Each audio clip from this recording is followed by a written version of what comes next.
Get out! You are not invited. My son-in-law shouted those exact words when I tried to sit at the beautiful Christmas table he had just finished setting. He stood there, with his chest puffed out, glaring at me like I was an intruder who had just wandered in off the freezing winter streets. He must have completely forgotten that he was standing inside the dining room of my own house. I did not scream. I calmly set down the heavy silver roasting pan I was carrying, walked straight to the front hallway, and did something that left his entire family screaming in the dark. I am Bill. I am a 66-year-old retired civil engineer, and for the last 4 years I allowed my only daughter and her husband to treat me like a disposable bank account. Before I tell you the story of how I systematically dismantled every single piece of my son-in-law's life, please let me know what city or country you are listening from down in the comments below. Make sure to hit the like button and subscribe to the channel if you believe that greedy, arrogant bullies always deserve to face the absolute harshest consequences of their actions. The heavy silver roasting pan burned against the thick fabric of my oven mitts. I had spent the entire morning in the kitchen, carefully preparing a massive, expensive prime rib roast for our traditional Christmas dinner. The scent of rosemary, garlic, and rich roasted meat filled the air, a smell that used to bring my late wife so much joy during the holiday season. I pushed open the swinging wooden door that separated the kitchen from the formal dining room, carrying the centerpiece of the meal. I expected to see my family waiting happily. Instead, I walked into a room that felt entirely hostile. My grand mahogany dining table, the one I had purchased 30 years ago to celebrate my promotion at the engineering firm, was completely surrounded. Every single one of the 12 chairs was occupied. My son-in-law Tyler had invited his parents, his 2 brothers, and their wives without asking me. They were already drinking the expensive bottles of red wine I had been saving in my cellar. They were laughing loudly, tearing into the warm bread rolls and acting as if they were the lords of a grand manor. I paused at the head of the table. That was my chair. It had always been my chair. But currently, Tyler's father was sitting in it, swirling his wine glass with a smug, entitled expression on his face. I stood there, holding the heavy pan, waiting for someone to realize I needed a place to set the meat down, waiting for someone to offer me a seat in my own home. Tyler noticed me first. He was 36 years old, wearing a tailored sweater that I knew he could not afford on his inconsistent salary. He stood up from his chair, wiping his mouth with a linen napkin, and stepped directly into my path. He did not offer to help me carry the heavy pan. He did not say, "Merry Christmas." He just looked at me with an expression of pure, unadulterated disgust.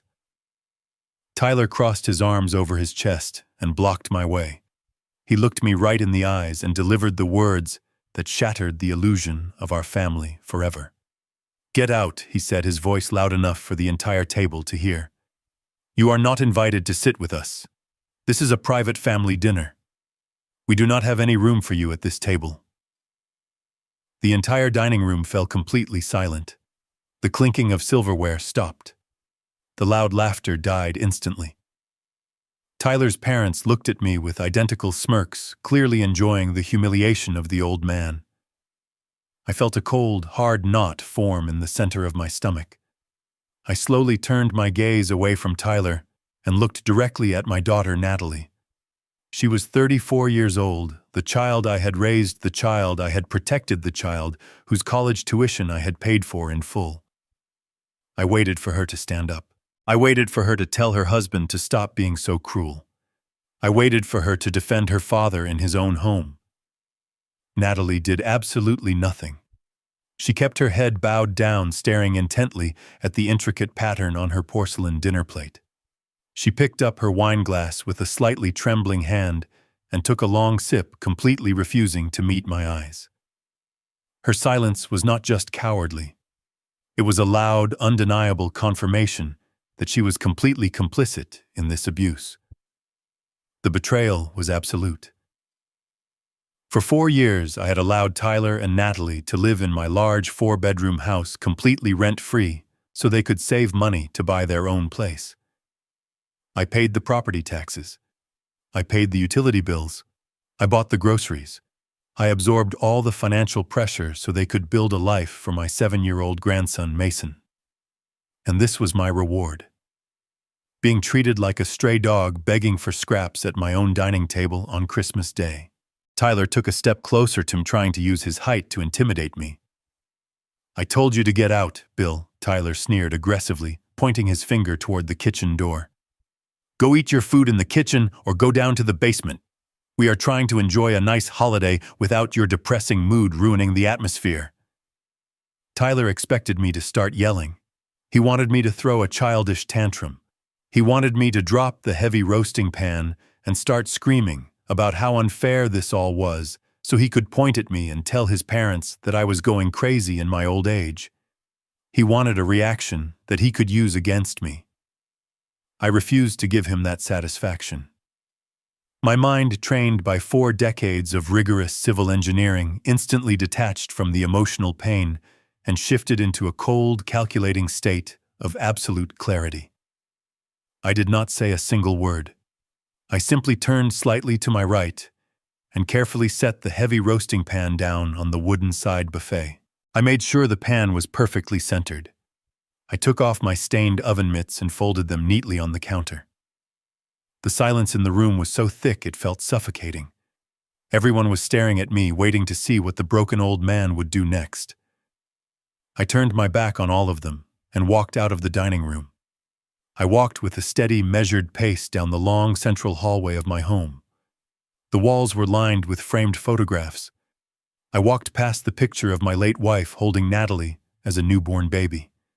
I walked past the picture of Natalie graduating from university. I felt the last remaining threads of my unconditional love for my daughter detach and wither away. She had chosen her path. She had chosen to ally herself with a parasite. I reached the end of the hallway and stopped in front of the large gray metal utility panel built into the wall. As an engineer, I understood systems. I understood power. And I understood how quickly a structure could collapse if you removed its primary support. I unlatched the metal door of the utility box. I looked at the rows of perfectly labeled black switches. I ignored all the individual room controls and placed my hand directly on the massive 200-amp main breaker switch at the very top. I gripped the thick plastic lever and pulled it down with a forceful, satisfying motion. The heavy metallic clack echoed loudly in the small hallway. Instantly, the entire house was plunged into absolute impenetrable darkness. The joyful Christmas lights on the tree outside the window died. The warm chandelier above the dining table went black. The humming of the large refrigerator completely ceased. Less than 2 seconds later, the chaos erupted. The terrified screams of Tyler's mother echoed from the dining room. I heard the sharp sound of a heavy crystal wine glass shattering against the hardwood floor. Tyler started shouting my name in a panicked, angry voice, cursing loudly in the dark as he presumably bumped into the heavy mahogany table. I did not stay to listen to their pathetic complaints. I opened the hall closet, by memory grabbed my thick wool winter coat, and pulled it over my shoulders. I slipped on my leather driving gloves. I opened the heavy oak front door and stepped out into the freezing, snow-covered night. The frigid air hit my face and it felt remarkably clean. It felt like freedom. I pulled the front door shut behind me, the automatic lock clicking firmly into place. They were trapped inside a freezing, dark house with a ruined dinner, and I was finally walking away. I drove carefully through the snow-covered streets of my quiet suburban neighborhood. The bright, flashing Christmas lights on the neighboring houses blurred past my windshield. I did not feel sad. I felt a terrifying, unfamiliar sense of total emotional detachment. I drove until I reached the commercial highway on the edge of town and pulled into the glowing neon-lit parking lot of a 24-hour diner. I needed a place to sit. I needed a place to think. I pushed through the glass doors, the little bell above my head ringing sharply.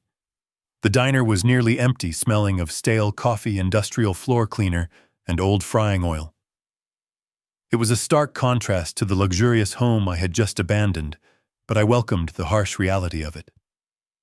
I slid into a cracked red vinyl booth in the far corner, away from the large front windows. A waitress wearing a faded blue uniform and an exhausted expression walked over to my table. She did not wish me a Merry Christmas. She simply flipped a thick white ceramic mug right side up and filled it to the brim with steaming black coffee. I nodded my thanks, wrapping my cold, gloved hands around the hot mug to absorb the heat. I took a slow sip. The coffee was bitter and burned my tongue, bringing my racing thoughts sharply into the present moment. I needed to figure out where I was going to sleep tonight. I needed to book a hotel room. I reached into the inner pocket of my wool coat and pulled out my smartphone. The screen illuminated my face with a cold blue light in the dim diner. I opened my secure banking application to check the balance of my checking account so I could reserve a decent room downtown. The application requested my fingerprint authentication. I pressed my thumb against the screen. The small loading circle spun for a few seconds before displaying my financial dashboard. I scrolled past my basic checking account, which had a normal balance of a few $1,000s. My eyes drifted down to the section labeled Primary Emergency Savings. My heart completely stopped beating in my chest. The breath rushed out of my lungs in a sharp, painful gasp. The number glowing on the screen made absolutely no sense. The emergency savings account should have contained exactly $80,000. It was a very specific number. That money was not just a generic rainy day fund.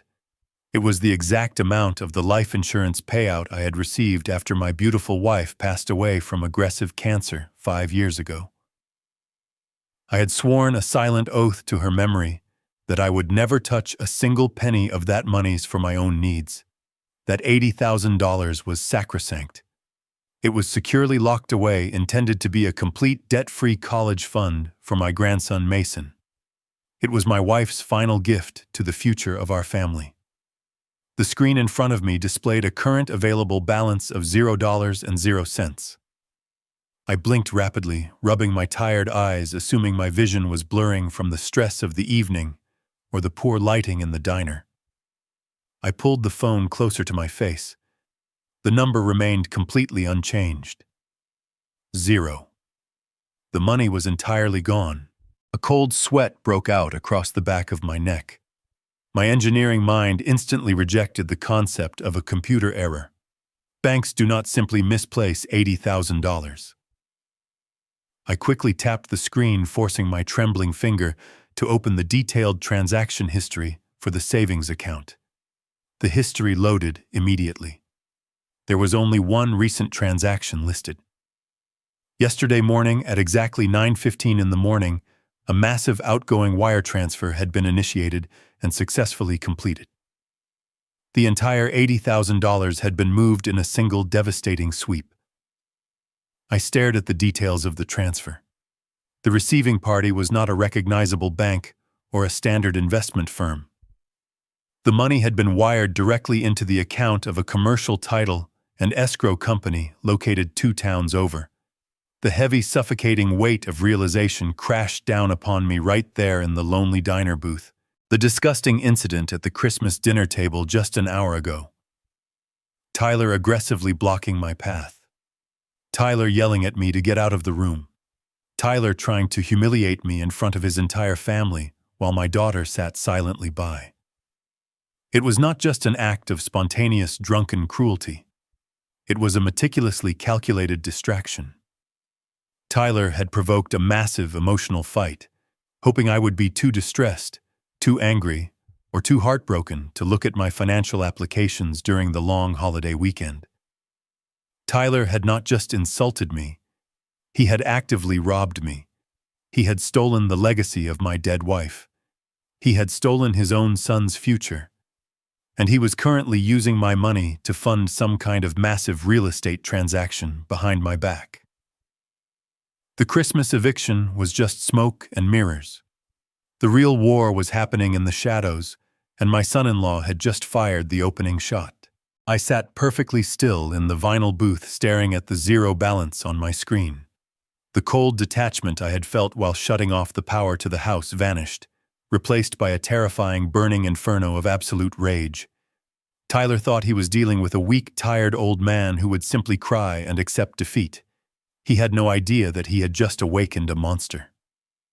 The game was no longer about a seat at a dining table. The game was about total, uncompromising destruction, and I was going to ensure that Tyler Reed lost absolutely everything. The morning after Christmas was bitterly cold. I had spent the entire night sitting upright in a sterile room at a cheap commercial hotel downtown. I did not sleep for a single second. I spent the dark hours staring blankly at the ugly textured ceiling, while my mind systematically constructed a rigid blueprint for absolute retribution. At precisely 6 in the morning, I walked out into the freezing air and drove my car toward the historic legal district of the city. The streets were completely empty, covered in a thin, dirty layer of gray slush left over from the holiday snowstorm. The bright, artificial holiday cheer that had suffocated me the night before at my own dining table was now entirely gone. I appreciated the bleakness of the morning. It perfectly matched the frozen, desolate landscape of my own heart. I pulled my car to the curb in front of an imposing 3-story brick building. I had helped design the structural retrofitting for this exact building 30 years ago. The polished brass plaque bolted to the heavy oak front door read, "Benjamin Foster and Associates." Ben had been my closest confidant and loyal friend for over 4 decades. We had stood beside each other through marriages, the births of our children, and the devastating funerals of our wives. But more importantly for my current situation, Ben was recognized as one of the most ruthless, brilliant, and deeply feared real estate attorneys in the entire state. I knocked firmly on the thick glass panel of the front door. A moment later, the heavy deadbolt clicked loudly. Ben stood in the doorway wearing a thick gray wool sweater and holding a steaming ceramic mug of black coffee. He had opened his office on a federal holiday entirely because of the brief, deeply unsettling voicemail I had left him at 3 in the morning.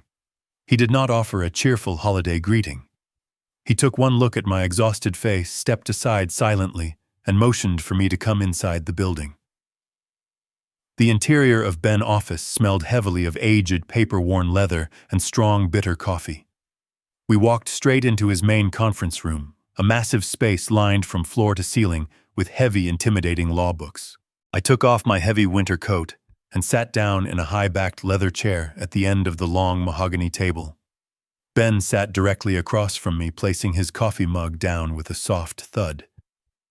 He looked me directly in the eyes and instructed me to start from the very beginning. I did not waste his time with emotional complaints or tearful storytelling. I did not cry about my daughter, pathetic cowardice, or the intense humiliation I suffered at the dinner table. I spoke with the precise, mechanical, and uncompromising detachment of a senior civil engineer reporting a catastrophic structural failure. I told him about checking my banking application in the diner. I told him about the $80,000 entirely missing from my emergency savings account. I explained clearly that this was not just spare cash. It was the life insurance payout from my late wife's sacred money, completely earmarked to guarantee a debt-free college education for my young grandson. I detailed the exact time, date, and routing numbers of the unauthorized wire transfer to the unknown escrow company. Ben listened carefully to every single word without interrupting me once. As I laid out the stark facts, I watched his physical posture completely transform. The relaxed, comfortable demeanor of an old friend completely vanished. His shoulders squared, his eyes hardened into cold steel, and his jaw set firmly. He was rapidly shifting into a state of absolute legal aggression. When I finally finished speaking, Ben remained perfectly silent for a long moment, tapping his index finger rhythmically against the polished wood of the conference table. He leaned forward and stated that major banking institutions do not authorize $80,000 wire transfers based on a simple phone call or a stolen digital password. He explained that there had to be a massive foundational legal mechanism already in place, something that allowed Tyler to move that amount of wealth without triggering immediate federal fraud alerts.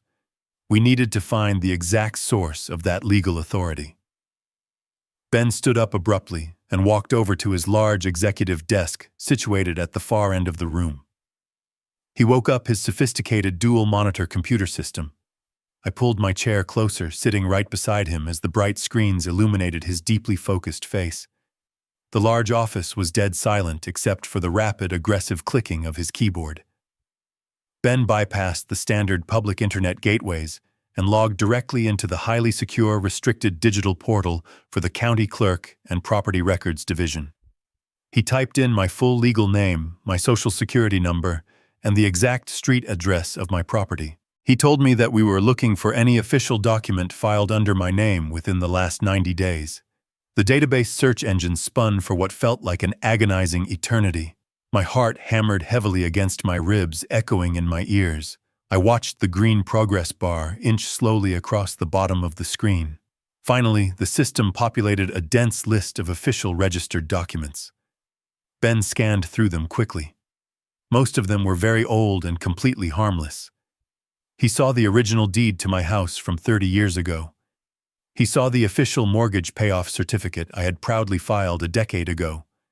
But at the very top of the list, automatically highlighted in bright yellow by the system, was a completely new entry. The filing date stamped on the document was exactly 14 days ago. It was a Monday. I remembered that specific day perfectly, because Tyler had generously offered to take my car to the mechanic to get the oil changed effectively, leaving me stranded and alone at the house for several hours. He had created the perfect window of opportunity. Ben hovered his mouse cursor over the bright blue document link. He paused, glancing at me with a grave, serious expression, warning me to mentally prepare myself for whatever we were about to see. He clicked the link, and a scanned legal document immediately populated on the large right monitor. The title printed at the very top of the document in bold, undeniable black letters made my blood run cold. It read, "General Durable Power of Attorney." I felt the air completely leave my lungs. Ben quickly began scrolling through the 4 pages of dense, complicated legal text. He read the most dangerous clauses aloud, translating the heavy legal jargon into a terrifying, easy-to-understand reality. The document explicitly granted my son-in-law absolute, unrestricted, and total control over my entire personal estate. It gave him the unyielding legal authority to access all of my bank accounts, empty my secure safety deposit boxes, make critical medical decisions on my behalf, and effortlessly sell any real estate property I owned. According to this legally binding piece of paper, Tyler was legally acting as my absolute proxy.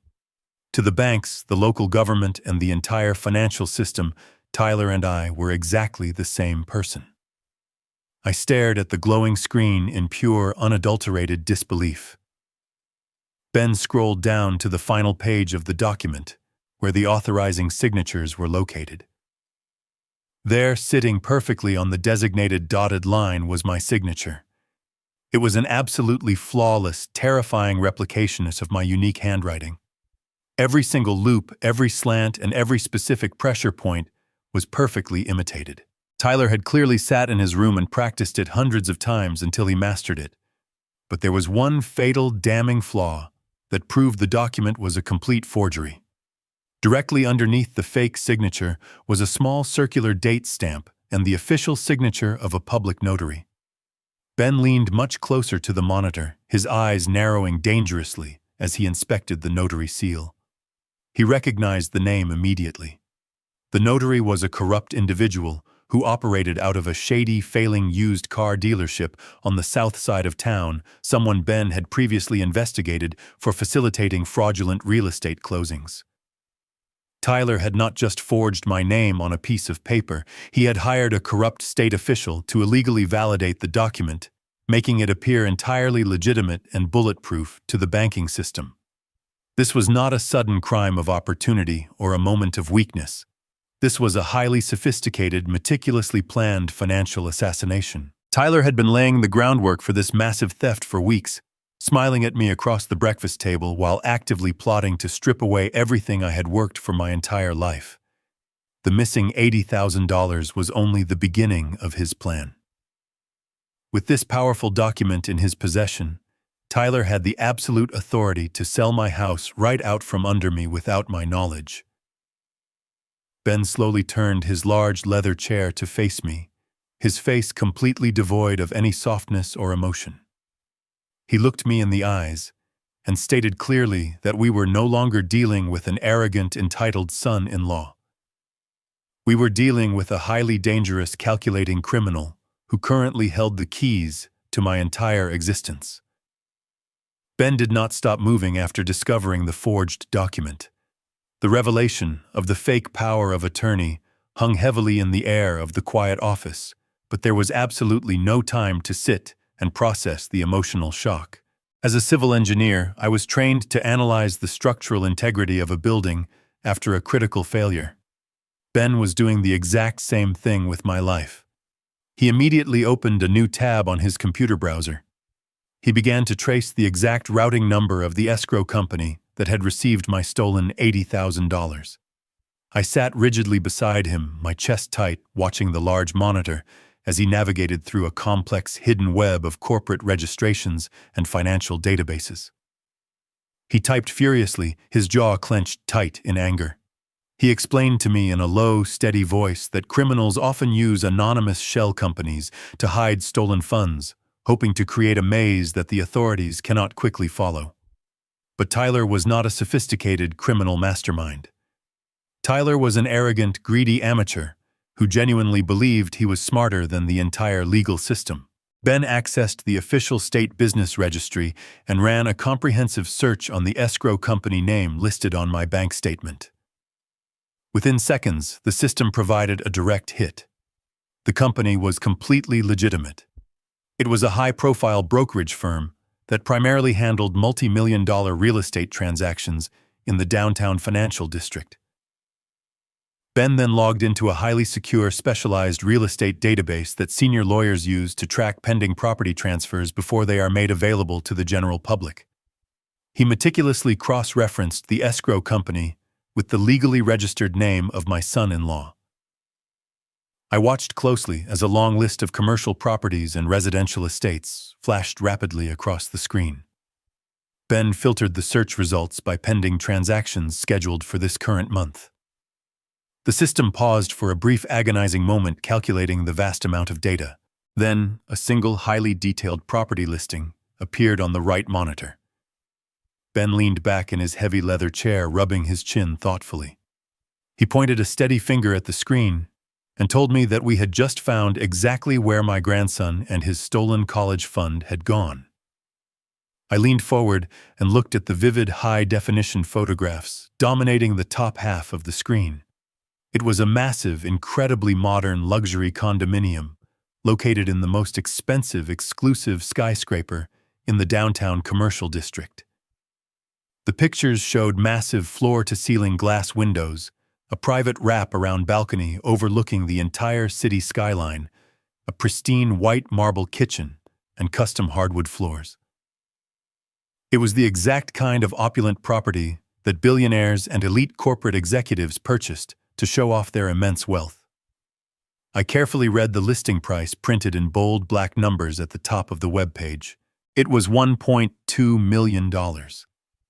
My analytical mind struggled to comprehend the basic mathematics of what I was seeing. Tyler was a mid-level marketing manager. He drove a leased car. He complained constantly about the cost of groceries. He could barely afford to pay his own basic credit card bills without constantly asking my daughter to beg me for a temporary loan. He had absolutely no financial capacity to purchase $1 million property, nor would any legitimate bank ever approve him for a mortgage of that massive size. Ben scrolled down to the confidential broker notes attached to the bottom of the listing. He read them aloud to me, his voice dripping with pure, unadulterated disgust. The internal notes confirmed that a cash deposit of exactly $80,000 was received yesterday morning as an earnest money payment. This payment was made specifically to secure the condominium and immediately take it off the public market. The primary buyer was listed as Tyler Reed. Tyler had stolen the sacred life insurance money my late wife had left behind and immediately used it as a down payment to to buy himself a millionaire lifestyle. But an $80,000 deposit was only a tiny fraction of the total purchase price. Tyler still needed well over $1 million in pure cash to actually close the deal and take physical possession of the luxury condominium. I looked at Ben, completely bewildered by the sheer scale of the financial mechanics, and asked him how Tyler planned to secure the rest of the massive funds. Ben did not answer me immediately. His eyes darkened with a terrifying realization. He turned back to his computer keyboard, his fingers flying across the keys with a renewed, almost violent intensity. Ben opened another portal, this time logging directly into the Municipal Property Tax and Deed Registry database. He typed in the exact street address of my own home, the beautiful 4-bedroom house I had built with my own 2 hands 40 years ago. He hit the search button with a heavy strike of his finger. The screen refreshed instantly, displaying the official tax records and the current legal status of my residential property. A bright red banner stretched completely across the top of my property file. The banner read, "Pending sale." I felt the warm blood completely drained from my face. My stomach twisted into a painful, nauseating knot that made it difficult to breathe. Ben clicked on the red banner to open the attached commercial sales contract. The digital document loaded slowly, revealing a massive, legally binding real estate transaction.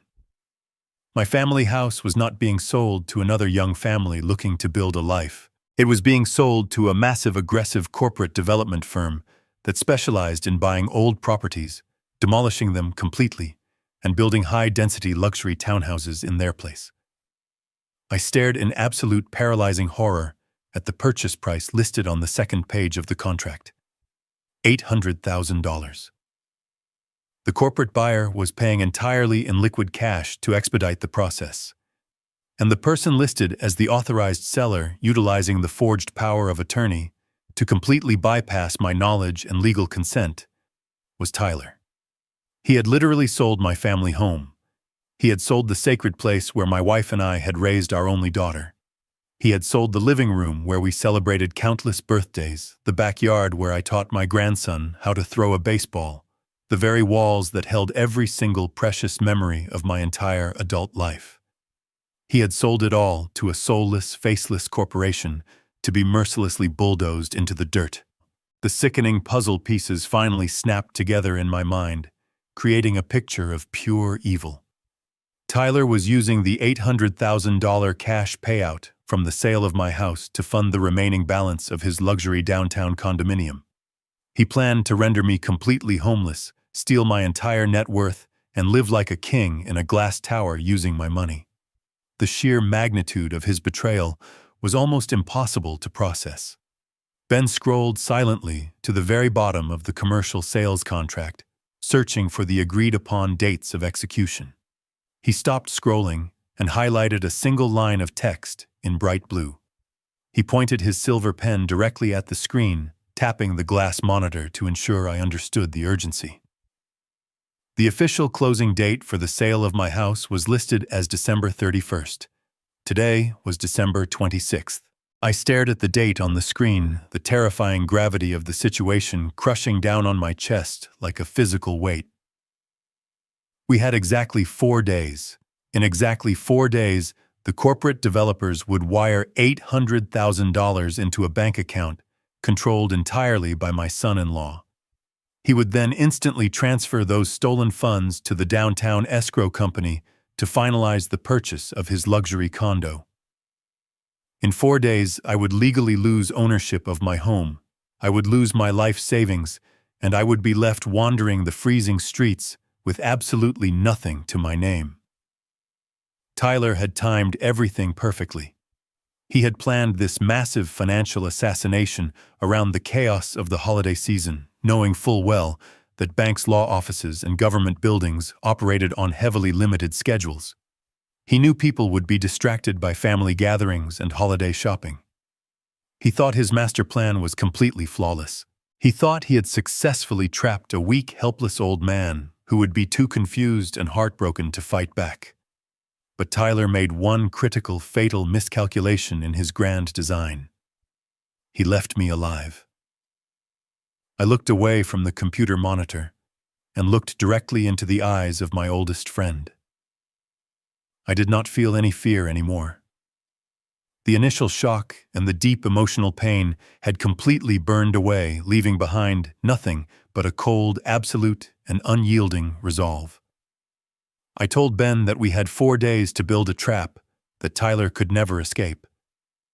The drive back to my neighborhood felt completely different than the escape the night before. I was no longer a confused, heartbroken father fleeing a ruined holiday dinner. I was a man returning to an active war zone carrying the absolute certainty of my enemy's destruction. I pulled my car into the driveway of my property. The bright exterior security lights were blazing against the dark winter sky. The warm, inviting glow of the living room lamps spilled out across the thick layer of snow on the front lawn. Tyler had obviously found the main breaker panel and restored the electrical power to the house shortly after my departure. The house looked perfectly normal from the outside, a picture of quiet suburban peace, but I knew the foundation was entirely infected with rot. I turned off the engine and sat in the cold car for a long moment, steadying my breathing and forcing my racing heart to slow down. I had to perfectly play the role of the defeated old man. I had to let them believe their master plan was working flawlessly, so they would not panic and change their timeline. I grabbed my house keys, walked slowly up the front steps, and unlocked the heavy oak door. The warm air of the hallway hit my face, carrying the stale, lingering smell of spilled red wine and cold, roasted meat from the disastrous dinner party.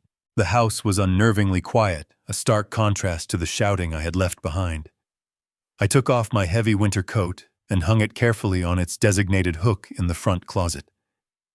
I did not call out to announce my arrival. I did not want to speak to anyone. I simply started walking toward the kitchen to get a glass of water, hoping to slip into my bedroom unnoticed. I did not even make it past the wide living room archway before Tyler stepped out from the shadows of the staircase. He had clearly been waiting for me to return. He wore a crisp white dress shirt and dark tailored slacks, looking incredibly smug and self-assured. He stepped directly into the center of the hallway, crossing his muscular arms over his chest, adopting the exact same physically intimidating posture he had used the night before at the dining table. But this time there was no audience of extended family members to perform for. It was just the two of us standing in the quiet house. Tyler did not waste his time with pleasantries or fake apologies. He stepped closer to me, aggressively invading my personal space. He pointed a long, accusing finger directly at my chest. He told me that my little electrical stunt last night had completely ruined his mother's holiday experience. He said his parents had been forced to leave the house early because the rooms were freezing cold, and he was absolutely furious about the deep embarrassment I had caused him.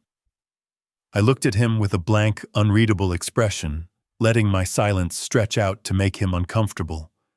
My total lack of a verbal response only fueled his arrogant anger.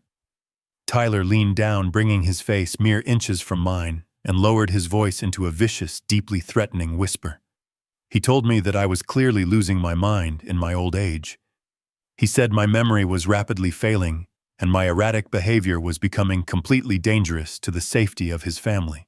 He promised me that if I ever tried another pathetic stunt, like shutting off the power again, he would make one single phone call to a state medical board. He threatened to have me officially declared legally incompetent by a corrupt doctor of his choosing. He smiled a cruel, cold smile and told me he had already picked out a state-funded low-income nursing facility 2 towns over. He described it in brutal detail as a miserable place where they lock the heavy metal doors from the outside and ignore the elderly patients for hours at a time. He said he would drop me off at their front desk, sign the admission papers, and never visit me again for the rest of my life. Tyler desperately wanted a fight.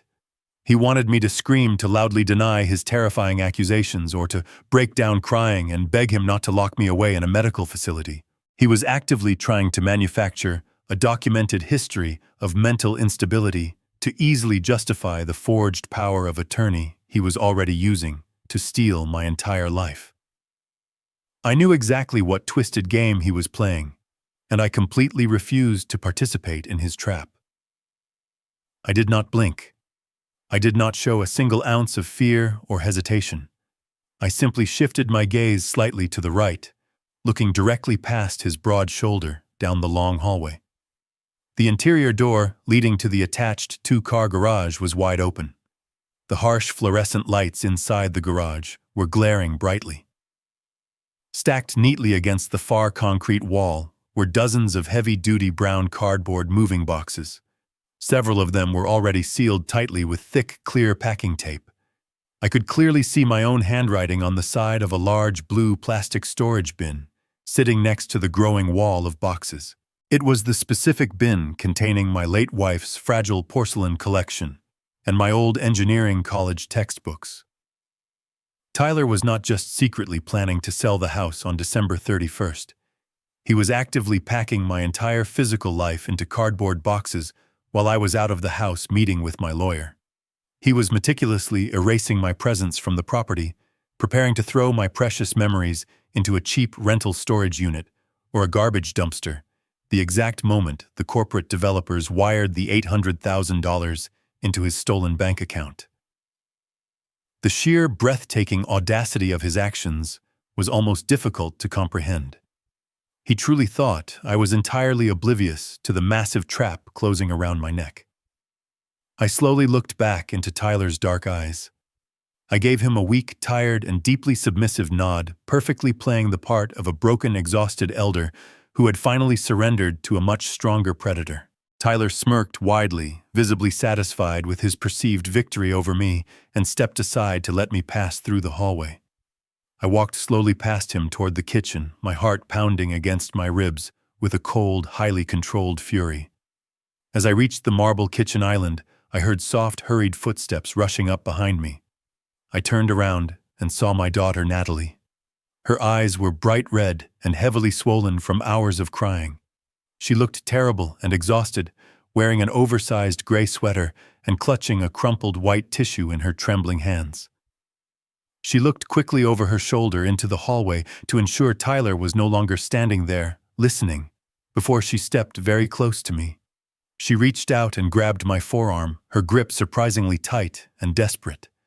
Fresh tears spilled over her eyelashes and ran down her pale cheeks.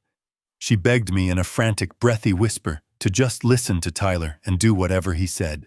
She pleaded with me to stop fighting him, to stop causing unnecessary tension in the house, and to just blindly cooperate with whatever changes he demanded over the next few days. She sobbed quietly, wiping her nose with the tissue, telling me that Tyler was working on a massive life-changing business deal that was going to permanently secure their financial future. She looked me right in the eyes and confessed that their marriage had been rapidly falling apart under the intense stress of living in my house, but this brand new real estate opportunity was finally going to fix all of their problems and save her broken family. The warm kitchen suddenly felt freezing cold. The very last remaining shred of unconditional hope I held for my daughter instantly turned to ash and blew away. Natalie was not an innocent, naive victim being kept entirely in the dark by a cruel, manipulative husband. She knew about the massive real estate deal. She might not have specifically known about the forged signature on the legal documents or the stolen life insurance money. But she absolutely knew Tyler was planning a massive financial maneuver using my personal assets to buy them a brand new life. She had somehow convinced herself that sacrificing my home, my financial security, and my personal dignity was a perfectly acceptable price to pay to keep her toxic husband from filing for divorce. She was actively begging me to willingly walk into my own execution just so she could pretend her perfect suburban marriage was successful. I gently but firmly pulled my arm out of her desperate, clinging grip. I looked at the child I had raised from birth and felt absolutely nothing but a hollow, crushing emptiness in my chest. She had clearly chosen her side in this war. The line was officially drawn in the sand, and she was standing directly next to the enemy. I realized in that exact devastating moment that I could no longer just punish Tyler for his crimes. If I was going to truly protect my innocent grandson and secure what remained of my legacy, I had to completely destroy them both. I did not sleep for a second night in a row. At the exact moment the pale, freezing sun began to rise over the quiet, snow-covered city the next morning, I was already sitting in the heavy leather guest chair inside Ben's private law office. I had called his personal cell phone during my short drive over from the house and recounted every single terrifying detail of the confrontation in the dark hallway. I told him about the massive stack of heavy brown cardboard moving boxes sitting in my own garage. I described the specific blue plastic storage bin that held my late wife's fragile porcelain collection, a collection Tyler was carelessly preparing to throw away. Most painfully, I told him about the pathetic, desperate tears of my own daughter as she actively begged me to simply surrender my entire life and my personal dignity to her husband. I told him how Natalie had chosen to protect her failing marriage over my safety. Ben was absolutely furious when I finished the story. His face was flushed with a deep, angry red that contrasted sharply with his gray hair. He paced violently back and forth across the entire length of his large office, his expensive leather dress shoes squeaking sharply against the polished hardwood floor. He was no longer acting like a calm, collected, and professional real estate attorney. He was acting like a fiercely protective brother preparing for a vicious physical fight. He abruptly stopped pacing, walked over to his large mahogany desk, and slammed both of his hands down flat against the smooth wood. He looked me right in the eyes and declared in a booming voice that we were going to the local police precinct right this very second.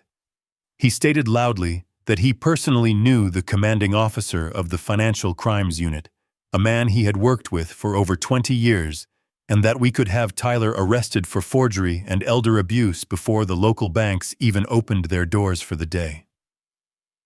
Ben aggressively grabbed his heavy winter coat from the brass coat rack in the corner and ordered me to get up from the chair. He wanted to instantly freeze the downtown escrow account, completely cancel the pending commercial sale of my house, and throw Tyler into a cold, concrete holding cell immediately. He firmly believed that deploying swift, overwhelming, and immediate legal force was the only acceptable way to protect me from the massive financial threat hanging over my head. I did not move a single muscle. I remained sitting perfectly still in the leather chair, my hands resting calmly and quietly on my lap. I looked up at my oldest, dearest friend and softly told him to put his coat away and sit back down. Ben stared at me in absolute shock, holding his thick winter coat suspended in midair, completely unable to comprehend why a victim of massive fraud was openly refusing to go to the police.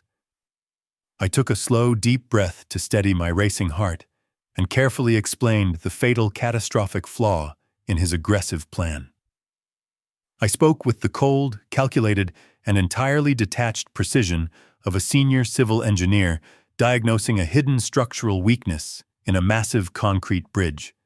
I explained that if we went to the local police detectives right now, Tyler would absolutely not face the total, uncompromising destruction he rightfully deserved. He was a wealthy-looking, smooth-talking, and highly manipulative young man with absolutely no prior criminal record. The moment the police knocked on his door, he would immediately hire a slick defense attorney and confidently claim that the entire situation was simply a massive, unfortunate family misunderstanding. He would boldly lie to the investigators and say that I had willingly and knowingly signed the power of attorney several months ago and simply forgot about it because of my rapidly advancing age. The most sickening part of the reality was that my own daughter Natalie would likely stand up in a public courtroom and falsely testify under oath that I was suffering from severe memory loss and dementia, validating the exact threat Tyler had whispered to me in the hallway. The local county prosecutor would look at the incredibly messy, emotional family dynamic and likely offer Tyler a very generous, quiet plea deal to avoid a lengthy public trial. Tyler would ultimately get a pathetic slap on the wrist.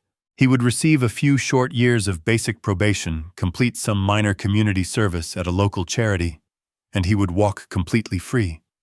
He would remain comfortably married to my daughter, He would stay living in my house, and he would simply wait in the shadows until he found another, more secure way to steal my money. I looked Ben directly in the eyes and told him that I absolutely refused to let this parasite escape with a minor inconvenience. I did not want to simply stop the corporate sale of my house.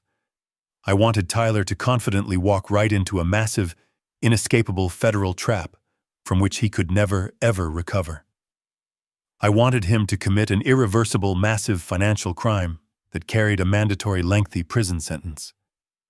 I explained my master plan. If we intentionally let him finalize the commercial sale on December 31st, the exact moment he authorized the electronic transfer of $800,000 across state banking lines using a completely forged document, the crime automatically escalated from local county forgery to massive federal wire fraud. I did not want local police officers knocking on his door. I wanted the Federal Bureau of Investigation heavily involved. I wanted him facing a mandatory decade behind thick concrete walls, completely stripped of his arrogant pride and his stolen wealth.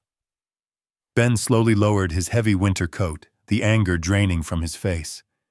He stared at me in total silence for a very long time, his eyes wide with a complex mixture of profound shock, slight fear, and deep, undeniable respect. He slowly walked back around his large mahogany desk and sat down heavily in his leather executive chair. The protective, angry friend completely vanished from his posture, and the ruthless, brilliant, and highly calculating attorney returned to the surface. He nodded his head in silent, complete agreement. He understood exactly what kind of machine I was building. We were no longer simply playing defense to protect my retirement assets. We were meticulously engineering a flawless, devastating financial execution. Ben cracked his knuckles loudly and pulled his large computer keyboard closer to the edge of the desk.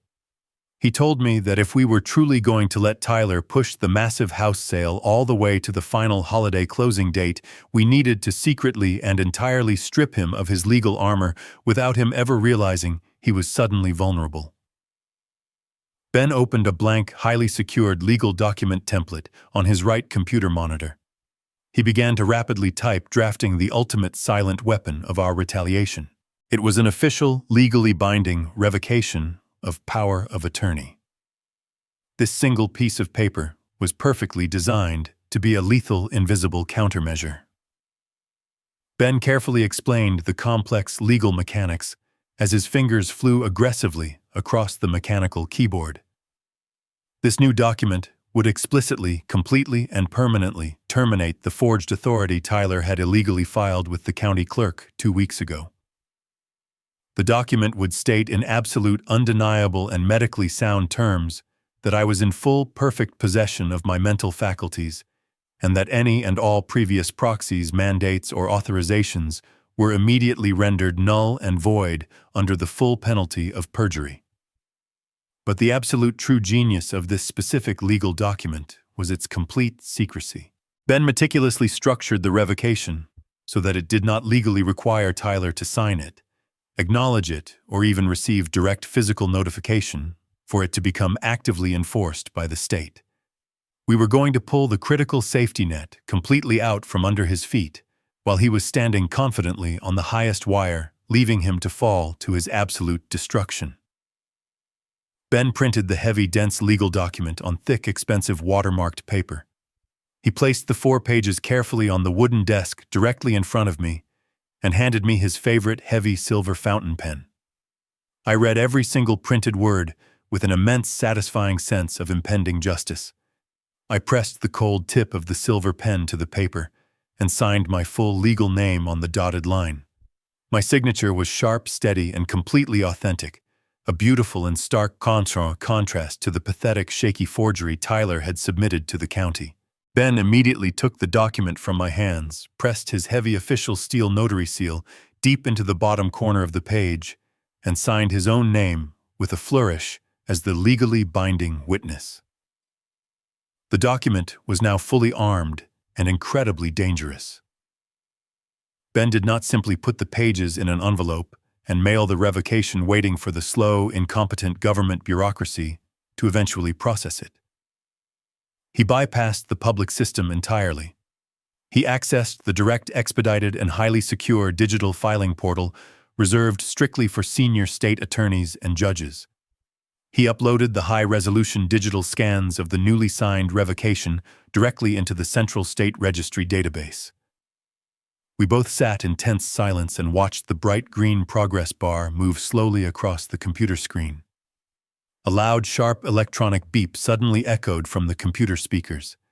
The state system generated a bright red 12-digit confirmation number. The document was officially legally recorded and permanently bound to my public financial record. The trap was perfectly set and completely hidden. The forged power of attorney that Tyler deeply believed gave him absolute, unquestionable control over my entire life and my property was now completely worthless. It was nothing more than a dead, empty piece of paper floating in the system. But because we filed the revocation directly with the secure state registry, Tyler would receive absolutely no warning or notification. He would confidently walk right into the downtown title company on New Year's Eve wearing his expensive suit, completely believing he held the absolute power of a king. He would be totally unaware that he was legally nothing more than a common, desperate criminal committing a massive federal offense on high-definition security cameras. I leaned back in the comfortable leather chair, feeling a dark, cold, and entirely unfamiliar smile touch the corners of my mouth. The board was perfectly set. The pieces were moving exactly where I wanted them to go.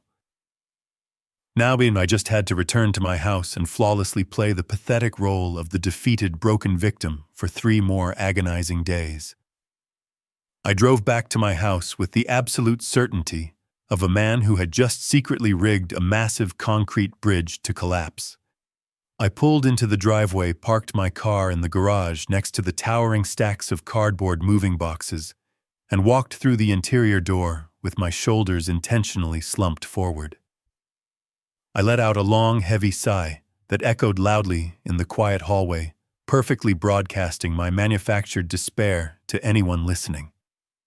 I walked straight up the carpeted stairs to my master bedroom, making sure my footsteps sounded incredibly heavy, slow, and entirely tired. I went to the very back of my deep walk-in closet and pulled out a battered, faded brown leather suitcase that I had not used in over a decade. I carried it like it weighed 100 pounds, placed it gently on the center of my large bed, and unzipped it with visibly trembling hands. I walked over to my heavy oak dresser and began pulling out thick winter sweaters, plain cotton shirts, and a few pairs of simple trousers.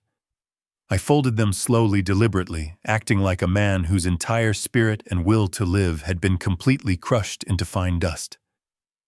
I made absolutely sure the bedroom door remained wide open to the hallway. I needed a captive audience for this pathetic performance. I needed my son-in-law to walk past that door and see with his own 2 eyes that his cruel threats from the night before had successfully broken my resistance. I packed a small worn leather toiletry bag with my shaving kit, my toothbrush, and my daily blood pressure medication.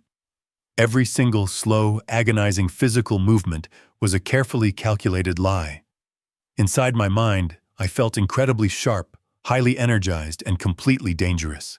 But on the outside, I was perfectly portraying a sad, confused 66-year-old man preparing to be discarded by his own family, like a bag of worthless garbage. It did not take very long for the predator to smell the blood in the water. Within 20 minutes, I heard the arrogant, heavy footsteps of my son-in-law marching down the upstairs hallway. Tyler stopped directly in the open doorway of my bedroom. I did not look up from my task. I kept my eyes focused downward on the faded brown suitcase, slowly and methodically smoothing out the wrinkles in a gray wool sweater. I heard the sharp, distinct clinking of ice cubes against heavy crystal. Tyler was casually drinking a large glass of my most expensive aged single malt scotch, openly celebrating his twisted victory in the middle of the afternoon.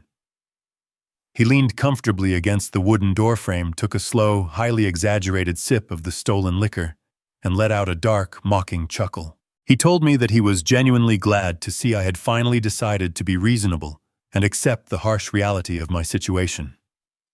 He stated that my decision to start packing early was very mature completely ignoring the horrifying fact that he was forcing me out of my own home under the threat of being locked in a secure medical ward. He took another long drink of the expensive scotch and arrogantly suggested that I should only pack my absolute basic necessities. He reminded me with a cruel, cold smile playing on his lips that the low-income state facility he had selected for me had extremely limited closet space. He actually had the sheer breathtaking audacity to tell me that I would not need my nice tailored suits or my expensive leather dress shoes anymore, because my brand new life would consist entirely of sitting in a plastic chair, staring at a blank television screen all day.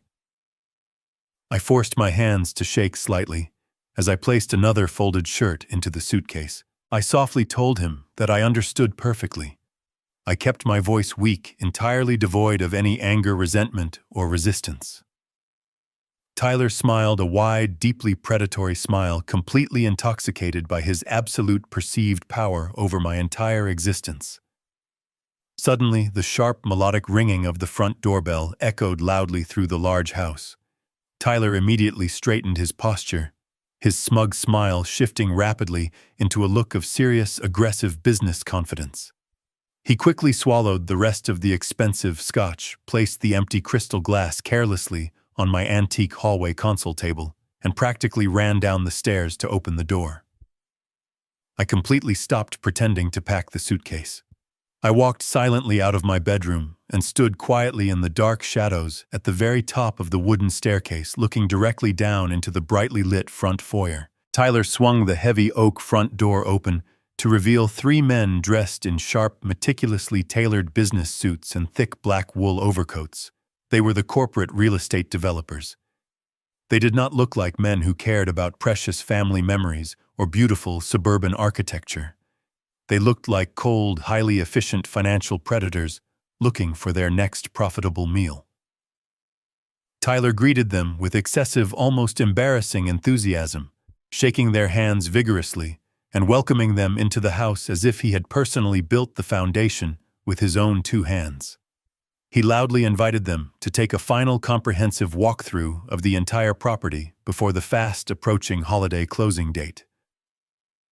The lead developer, a tall man with sleek silver hair and a completely humorless expression, stepped inside the foyer and immediately began pointing at the interior walls.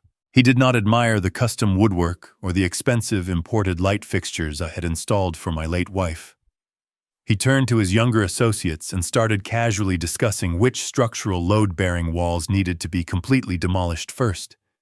He talked loudly about tearing up the massive ancient oak trees in the front yard to make room for a paved concrete parking lot for the new construction. They were actively, mercilessly dissecting my beloved family home right in front of my eyes, treating my entire life's work like nothing more than an annoying physical obstacle standing in the way of their new luxury high-density townhouse project. I stood perfectly still in the shadows of the upper hallway, carefully controlling my breathing, watching the disgusting display of unchecked corporate greed happening in my own living room. Tyler walked closely beside the lead developer, eagerly answering all of their structural questions and nodding his head repeatedly like an obedient, desperate dog. After 20 agonizing minutes of aggressively measuring the downstairs rooms, tapping on the drywall, and taking bright digital photographs of the property, the group returned to the main foyer right at the bottom of the stairs. The lead developer pulled a thick black leather portfolio from his expensive briefcase. He looked directly at Tyler and stated in a loud, highly commanding voice that the physical property inspections were fully complete and entirely satisfactory to their corporate board. He confirmed that their legal purchasing department had successfully reviewed all the necessary documents Tyler had provided earlier that week. The developer was completely unaware that the power of attorney they were heavily relying on to execute this massive transaction was now entirely legally void and worthless. The silver-haired developer extended his right hand toward my son-in-law. He stated clearly, articulating every single word, that the total agreed purchase price of $800,000 in liquid cash would be electronically wired directly into Tyler's specified escrow account at exactly 9 a.m. on December 31st. Tyler eagerly reached out and grabbed the man's hand, shaking it firmly with both of his own. Tyler smiled so widely I thought his jaw would physically break. He thanked the developer profusely, practically vibrating with greedy, uncontrollable anticipation. He had just verbally confirmed the exact time, the exact date, and the exact financial mechanism of his own absolute destruction. I watched the three developers turn around, walk out the front door, and drive away down the street in their expensive black luxury vehicles. Tyler locked the heavy deadbolt behind them, spun around to face the empty hallway, and aggressively pumped his fist in the air, silently celebrating his massive stolen holiday payday. He truly thought he had just successfully stolen $800,000 and permanently secured his brand new life in a downtown $1 million luxury penthouse. He had absolutely no idea that he had just forcefully shaken hands on a massive federal wire fraud charge that carried a mandatory decade in a concrete prison cell. I quietly turned around and walked back into my master bedroom. I looked down at the pathetic brown suitcase sitting on my mattress. I did not need to fold another shirt or pack another bag. The carefully crafted illusion of my complete surrender was absolutely flawless. The trap was perfectly baited, the arrogant criminal had eagerly taken a massive bite, and all I had to do now was wait patiently for the steel jaws to violently snap shut. I waited until the early evening when the house was completely dominated by the loud, obnoxious sounds of a professional football game blaring from the living room television. Tyler was sprawled across the large sofa I had purchased for them, completely absorbed in the game, shouting aggressively at the screen with a fresh bottle of imported beer in his hand. I used his distraction to quietly slip out through the heavy wooden back door. I walked silently down the dark, snow-covered alleyway, running behind our suburban street, my boots crunching softly against the frozen ice. I got into my car, which I had purposefully parked 2 blocks away from my property earlier that afternoon. I could not risk Tyler looking out the window, seeing my vehicle leaving the driveway, and getting suspicious about my movements during my supposed period of quiet surrender. 48 hours earlier, right after Ben and I had discovered the $1 million luxury condominium listing on his office computer, I had gone to a completely separate local bank where I maintained a small private checking account. I had withdrawn several $1,000s in untraceable cash. I used that money to immediately hire a highly recommended and incredibly discreet private investigator. I needed to know exactly what Tyler was doing at that massive downtown property. I drove slowly through the freezing city streets, carefully navigating toward a dimly lit and entirely empty concrete parking garage located on the far east side of the commercial financial district. The air inside the structure was freezing cold, and the thick concrete walls echoed with the low, distant hum of city traffic. A dark gray sedan was parked in the very back corner of the second level, completely hidden from the main street view. I pulled up slowly and parked my car directly next to it, keeping my headlights turned off. A tall man wearing a dark wool peacoat stepped out of the sedan and quickly slid into the passenger seat of my car. His name was Lawrence. He was a retired state police detective who now made a very lucrative and quiet living, exposing the dark and heavily guarded secrets of wealthy corporate executives. He did not waste any time with polite introductions or warm holiday greetings. He carried a thick, heavy manila envelope in his dark leather-gloved hands. He reached up and turned on the small overhead dome light in my car, illuminating the tight freezing space with a harsh, unforgiving yellow glow. He looked at me with a deeply sympathetic and heavy expression, a specific look that instantly made my stomach drop into my shoes. He told me that he had been maintaining uninterrupted physical surveillance on my son-in-law and the downtown luxury condominium building for the past 2 full days. He took a slow breath and warned me to mentally brace myself before he opened the package. Lawrence slowly unwound the red string sealing the manila envelope and pulled out a thick stack of glossy high-resolution surveillance photographs. He laid the first few pictures out across the center console of my car, smoothing them down with his gloved hand. The images were incredibly clear, taken with a highly sophisticated telephoto lens. The first photograph showed the massive towering glass front doors of the luxury condominium building. Tyler was standing perfectly in the center of the frame wearing his expensive tailored winter coat. He looked incredibly happy, flashing his bright, arrogant, and highly confident smile. I stared at the image, my mind desperately trying to make sense of the situation. I fully expected the next photograph to show him walking into the beautiful building with a professional real estate agent, perhaps holding a tape measure to plan the dimensions of the living room, or sketching out exactly where to put my grandson's heavy wooden toy boxes. I genuinely thought his sickening master plan was simply to ruthlessly steal my money to forcefully upgrade his family's living situation. But as Lawrence silently laid down the second and third photographs, the cold, terrifying reality of the situation crashed over me like a massive tidal wave of freezing water. Tyler was absolutely not alone in the pictures. He was standing very close to a young, remarkably beautiful woman. She appeared to be no older than 24 years old, with long, flowing blonde hair, wearing a very expensive designer leather jacket and tall boots.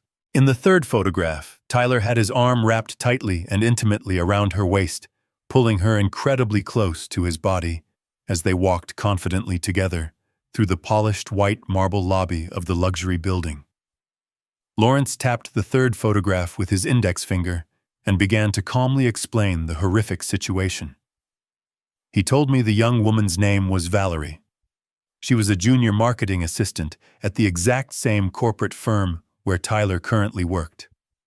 Lawrence explained in a steady voice that Tyler and this young woman had been heavily involved in a secret and deeply intimate romantic affair for the past 8 months. Tyler had been quietly funding her luxurious, high-end lifestyle, using the various credit cards he constantly forced my daughter to pay off with her own salary. Lawrence continued to place more photographs on the console, each one significantly more devastating and undeniable than the last.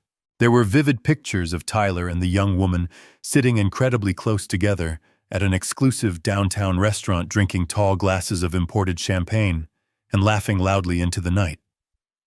There were pictures of them walking hand in hand out of a high-end modern furniture boutique located in the wealthy shopping district. Lawrence pointed his finger to a specific highly detailed photograph showing Tyler aggressively signing a digital delivery clipboard held by a tired moving truck driver. Lawrence explained that Tyler was currently having tens of thousands of dollars worth of brand new custom-built Italian furniture delivered directly into the luxury condominium penthouse. He was heavily furnishing the massive, beautiful suite to the exact demanding specifications of his young mistress. I stared at the glossy photographs, my bare hands gripping the cold leather steering wheel of my car so tightly that my knuckles turned completely white and my joints ached with pressure. I desperately scanned the images looking for any sign or any tiny hidden detail that indicated Tyler was making space for his actual family. I looked at Lawrence and asked him, my voice barely a rough whisper, if there was any evidence of a child's bedroom being prepared, or any indication that my daughter Natalie was ever brought to the property to see it. Lawrence shook his head slowly, his eyes filled with quiet pity. He stated with absolute heartbreaking certainty that there was absolutely no room for a 7-year-old boy in that modern penthouse. He told me he had legally accessed the building's internal security registry database earlier that morning. Tyler had formally registered exactly 2 permanent electronic key fobs for the secure private elevators. He registered one for himself and one for the young blonde woman. The master plan was now completely laid bare before my eyes, and it was infinitely more evil and more destructive than I had ever possibly imagined. Tyler was absolutely not planning to sell my house and move his wife and child into a bigger, better home.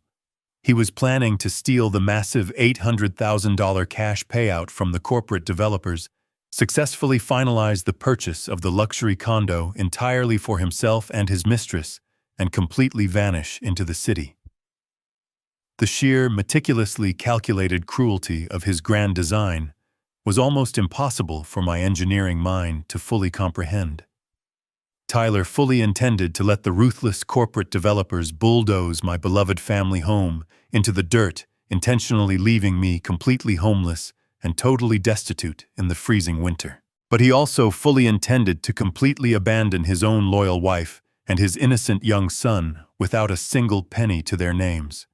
Natalie had been standing right in front of me in my warm kitchen just yesterday, sobbing heavily and begging me to blindly cooperate with Tyler, because she genuinely believed this massive real estate deal was going to permanently save their failing marriage. She was completely blind to the terrifying fact that her husband was actively using her as a disposable human shield while he meticulously built his luxurious escape pod.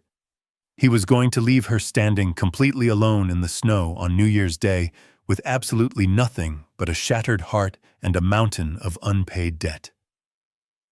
I felt a deep, powerful, and entirely consuming surge of pure adrenaline flood my veins, entirely replacing the cold shock with a burning, unyielding fury.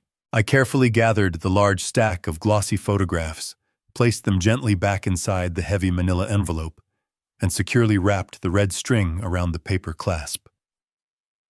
I reached into my coat pocket, handed Lawrence the remaining balance of his payment in thick cash bills, and thanked him sincerely for his incredible vital work.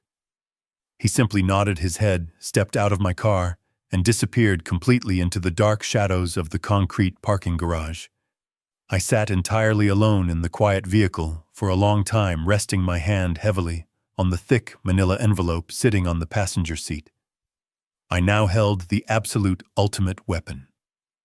These photographs were the lethal, undeniable ammunition I needed to completely destroy the pathetic illusion of Tyler's perfect marriage and absolutely crush his arrogant spirit right in front of my daughter.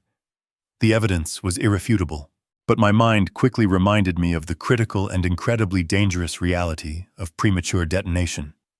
If I drove back to the house right now, kicked open the front door, and violently threw these glossy pictures onto the living room coffee table, the massive emotional explosion would instantly derail the entire legal operation. Tyler would completely panic. He would immediately cancel the commercial house sale. He would completely hide my stolen $80,000 in untraceable offshore accounts, and he would entirely avoid committing the massive federal wire fraud that specifically carried the mandatory decade in a concrete prison cell. I had to maintain my absolute agonizing silence. I had to drive back to my house, walk through the front door, look directly into the eyes of the arrogant monster who was actively planning to destroy my entire family, and say absolutely nothing to betray my knowledge. I had to hold this devastating weapon tightly against my chest and time the explosion perfectly. I had to ensure that the federal agents, the bank managers, and my entirely shattered daughter all witnessed his complete, inescapable destruction at the exact same terrifying moment on the morning of December 31st. The morning of December 31st broke with a bitter freezing wind that rattled the bedroom windows of my home. I woke up long before the sun even attempted to pierce through the heavy gray winter clouds. Today was the day. The final hours of the year were ticking away, and the massive federal trap I had spent the last 4 days meticulously building was finally armed and ready to be triggered. I lay perfectly still in my bed for a few moments, listening to the familiar sounds of my house waking up for what I knew would be the very last time under these terrifying conditions. Down the hall, I heard the heavy, aggressive footsteps of my son-in-law moving quickly between his bedroom and the master bathroom. Tyler was not moving like a man who was simply going to a standard holiday business meeting. He was moving with the frantic, highly energized pace of a man who firmly believed he was about to conquer the entire world. I slowly got out of bed, put on my simple wool sweater and corduroy trousers, and walked down the stairs to the kitchen to brew a pot of black coffee. I sat quietly at the marble island, waiting for the performance to begin. 10 minutes later, Tyler walked into the kitchen, and the sheer arrogance radiating from his body was genuinely suffocating. He was dressed in a brand new, incredibly expensive dark navy bespoke suit that fit his shoulders perfectly. He wore a crisp white silk shirt, a silver silk tie, and a pair of highly polished black leather shoes that clicked sharply against the kitchen floor tiles. He looked exactly like a millionaire corporate executive stepping out of the pages of a luxury magazine.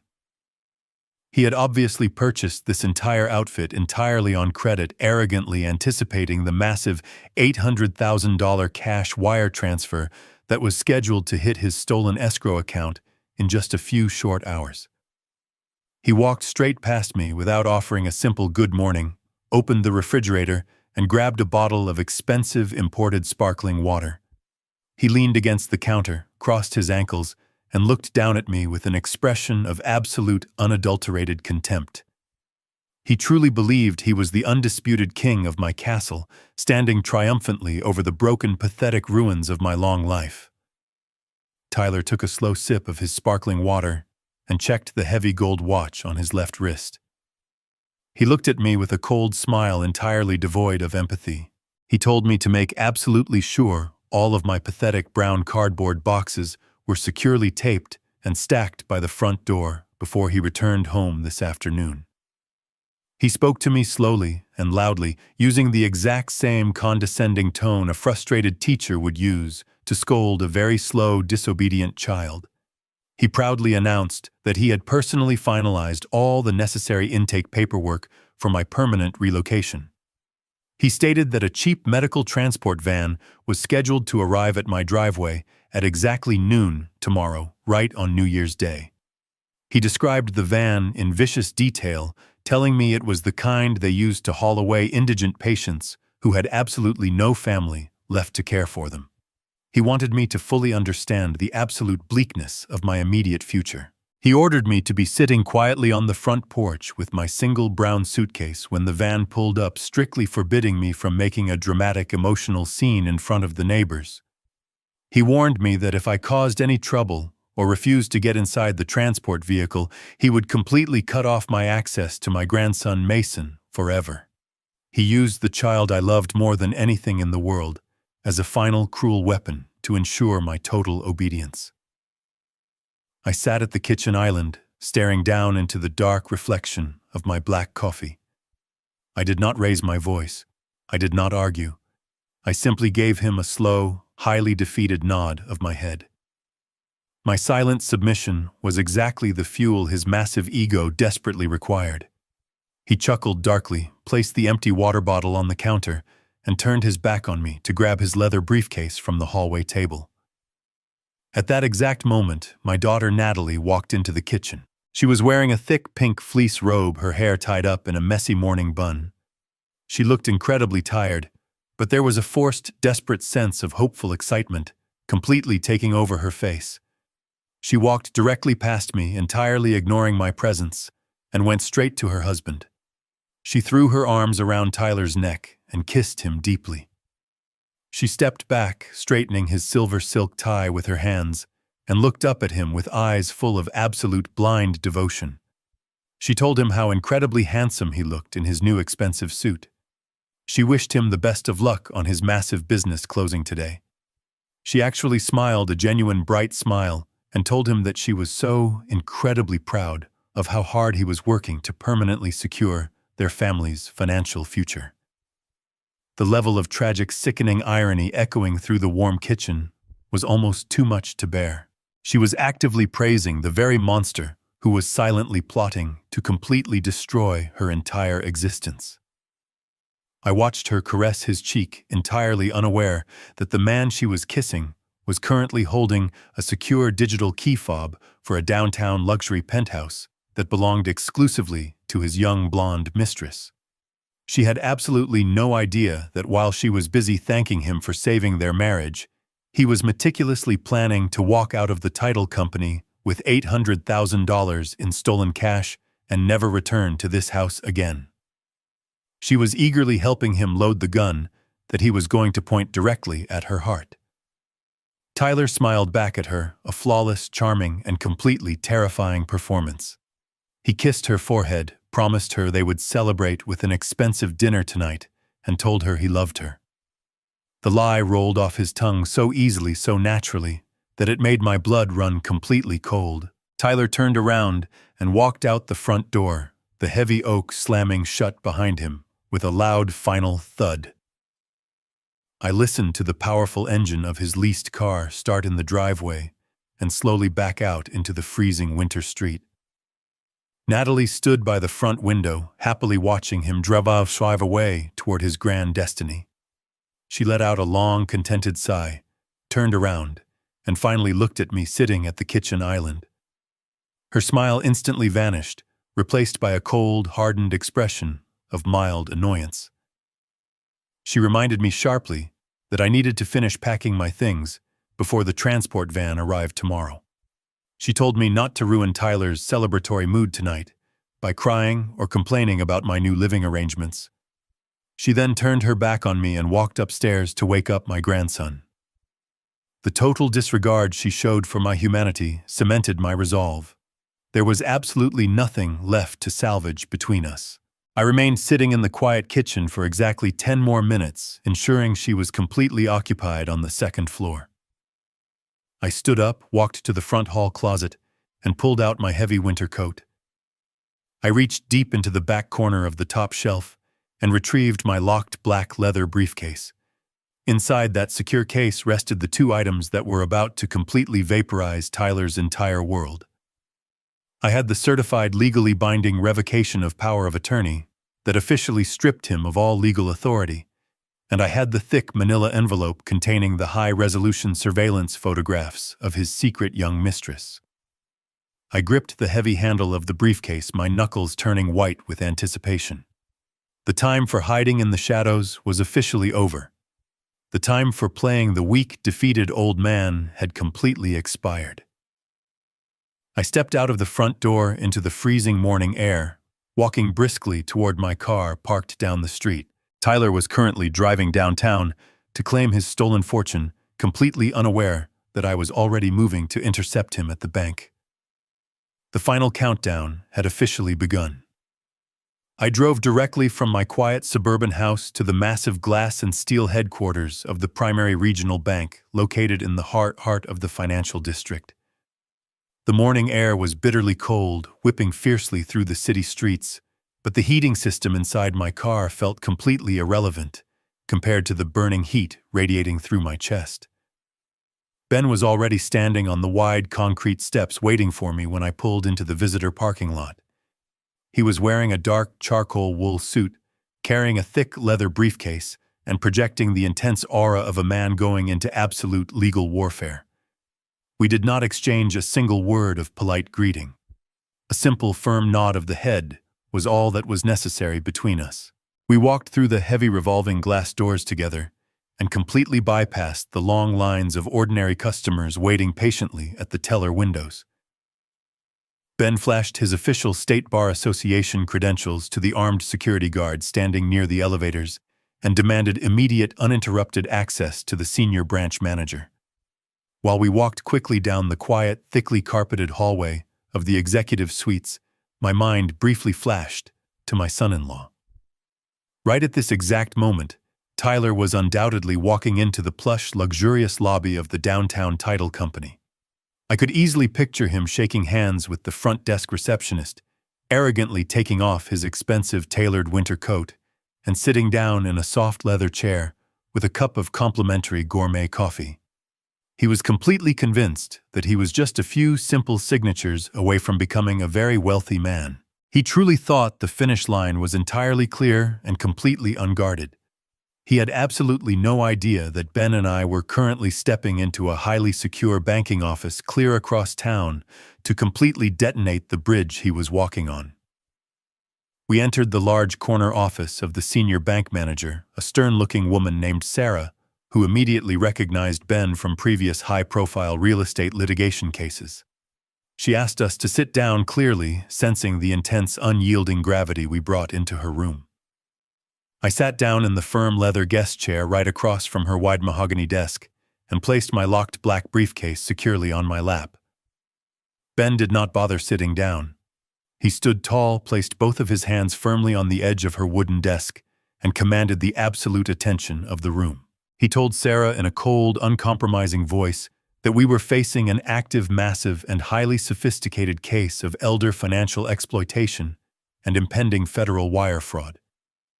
He demanded that she immediately initiate a complete unyielding hard freeze on every single financial account, routing number, and credit line associated with my Social Security number. Sarah blinked rapidly, her highly professional demeanor momentarily cracking under the sheer weight of Ben's aggressive opening statement. She immediately asked for my physical identification to verify my identity. I reached into my heavy coat pocket, pulled out my state-issued driver's license, and placed it firmly on the polished wood in front of her. She quickly typed my full legal name and my Social Security number into her secure executive terminal. The large monitor instantly populated with my standard checking accounts, my meager retirement funds, and the entirely empty emergency savings account that Tyler had already ruthlessly drained 2 days ago. Sarah looked at the screen and then back at me, asking in a very serious tone if I fully understood the severe personal consequences of a total systemic freeze. She warned me that doing this would completely lock my own access to my funds, bouncing any pending checks and instantly stopping any automatic bill payments I had previously scheduled. I looked her directly in the eyes, my voice entirely steady and completely devoid of any hesitation. I told her to lock every single door, burn every single bridge, and completely seal the vault tightly shut. I told her I did not care if I could not buy a simple cup of coffee for the next month. I wanted absolute financial paralysis. Sarah swallowed hard, clearly understanding the absolute terror driving my specific request. She typed a rapid sequence of high-level override commands into her keyboard and pressed the final execution button. A bright red digital banner flashed completely across her monitor, confirming that my entire financial identity was now totally locked down under an emergency fraud mandate. With the immediate financial bleeding successfully stopped, it was finally time to deploy the ultimate weapon we had crafted. I clicked open the dual brass locks on my black briefcase. I carefully pulled out the heavy, thick, watermarked pages of the state-certified revocation of power of attorney.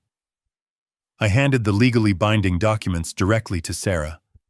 I told her clearly that my son-in-law had illegally filed a heavily forged document 2 weeks ago, granting himself total proxy control over my personal estate. I explained that he was currently sitting at a downtown title company, aggressively utilizing that dead-forged authority to sell my residential property to a massive corporate development firm. Sarah took the pages from my hand, her eyes scanning the dense legal text very quickly. When her gaze finally landed on the bright red, 12-digit state confirmation number and the official steel notary seal provided by Ben, the remaining color completely drained from her face. She realized the terrifying magnitude of the crime occurring in real time. This was no longer a simple family dispute over a small stolen check. This was a multi-$100,000 commercial real estate theft happening right under the nose of her banking institution. Ben instructed Sarah to immediately scan the state-certified revocation and transmit it directly to the Regional Federal Fraud Division. He told her to digitally flag the specific escrow account Tyler had established to receive the corporate buyout funds. Sarah picked up her desk phone with a visibly trembling hand and dialed the internal emergency number for the Central Fraud Prevention Department. She spoke rapidly into the receiver, reading my exact Social Security number, the state confirmation code printed on the revocation, and the specific routing details of Tyler's hidden escrow account. She officially documented that the original power of attorney was a confirmed malicious forgery, and that the primary account holder was sitting right in front of her, she legally blocking all incoming and outgoing financial traffic. The heavy protective machinery of the federal banking system was finally waking up, and its massive, unyielding gears were locking firmly into place right around my son-in-law's throat. Sarah hung up the heavy plastic phone receiver and looked back at us, her breathing shallow and fast. She confirmed that the regional fraud director had personally received the digital documents and placed an immediate active trace on the specific escrow routing numbers. The trap was now fully operational and completely armed. The only thing left to do was wait for the arrogant rat to step directly on the trigger plate. Ben finally sat down in the leather chair next to mine, crossing his arms tightly over his chest. We all turned our entire attention to the large computer monitor sitting prominently on Sarah's desk. The screen displayed a live, highly secure feed of the locked escrow account. The balance currently read $0.00. We were waiting for a massive $800,000 commercial wire transfer to hit that exact digital space from the corporate real estate developers. The silence in the executive office was absolutely deafening. I could hear the second hand ticking loudly on the large analog wall clock above the door. It was exactly 9:15 in the morning. Tyler was definitely sitting inside the fancy closing room right now, holding a heavy gold pen, aggressively signing his forged name on the final fraudulent property deeds. I clearly pictured his arrogant, victorious smile. I pictured the corporate developers shaking his hand and congratulating him on a smooth transaction. I pictured the exact moment the escrow officer would hit the send button on their own computer terminal, legally authorizing the massive cash payout to secure the property title. The physical tension in my chest was so incredibly tight, I thought my ribs would snap under the immense pressure. I did not take my eyes off the computer screen for a single second. I watched the glowing blue numbers on the monitor, waiting for the devastating financial collision that would finally give me my complete revenge and absolutely destroy the arrogant man who had tried to throw me away.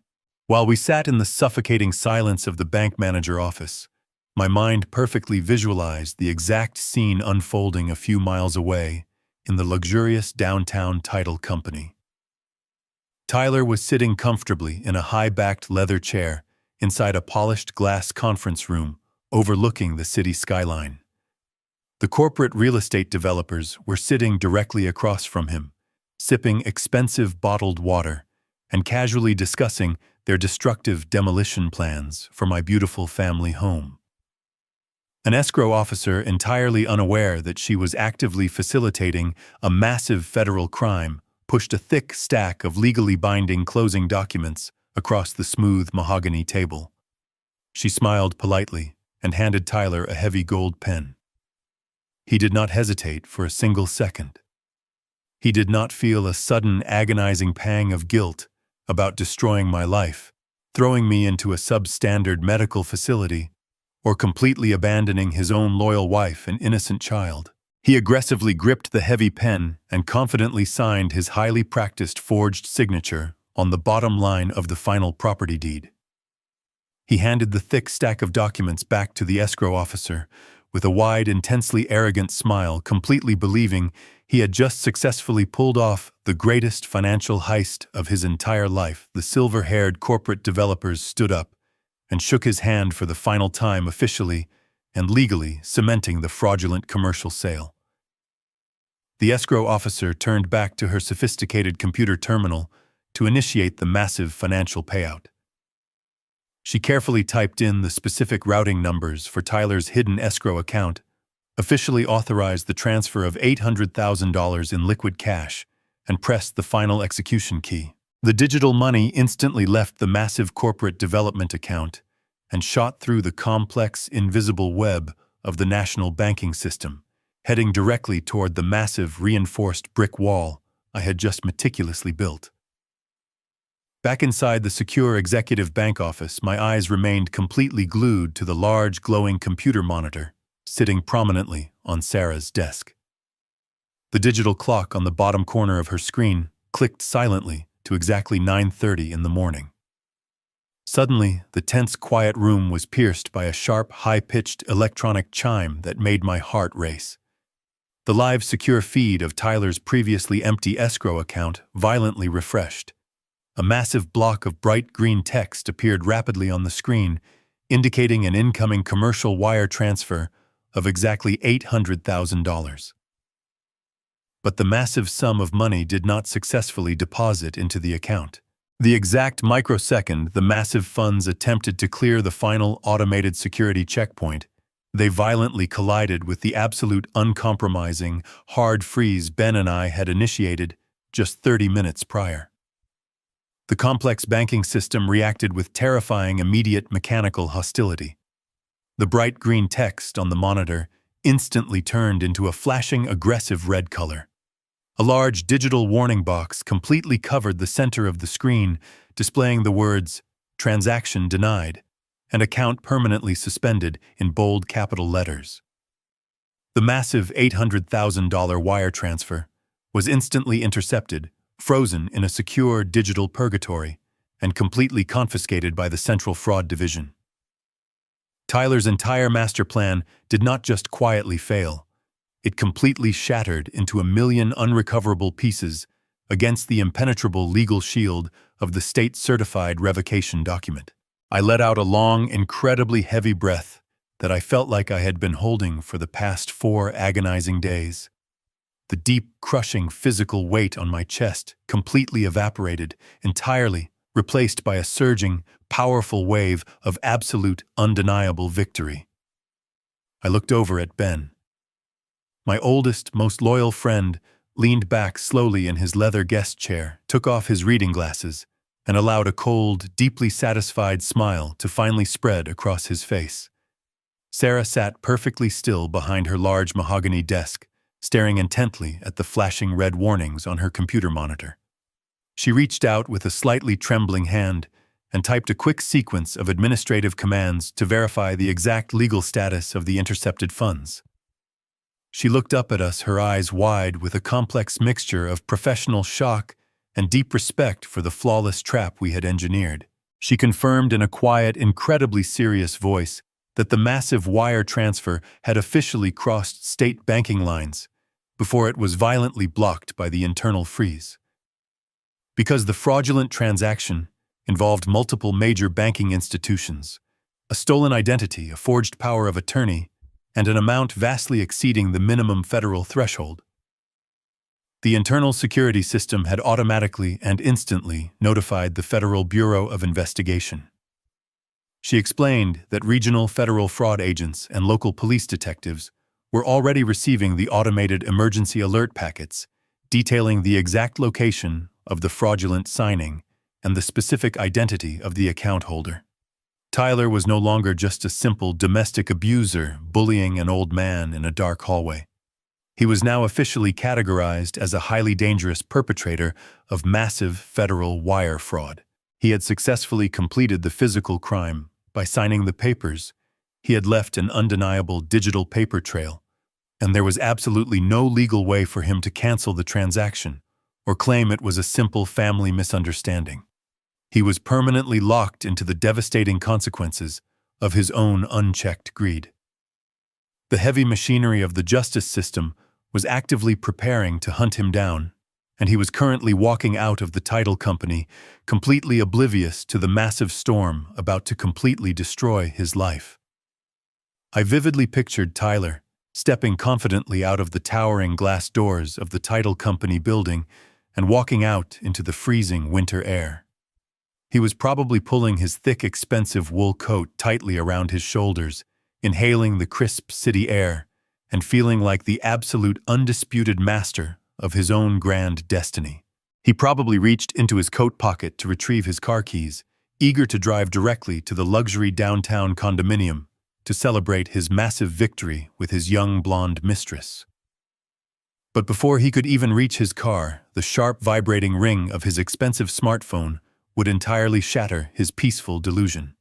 He would pull the phone from his pocket, casually expecting a congratulatory text message from the developers or a loving note from his secret girlfriend. Instead, he would see the frantic, terrified name of his luxury real estate agent flashing brightly on the digital screen.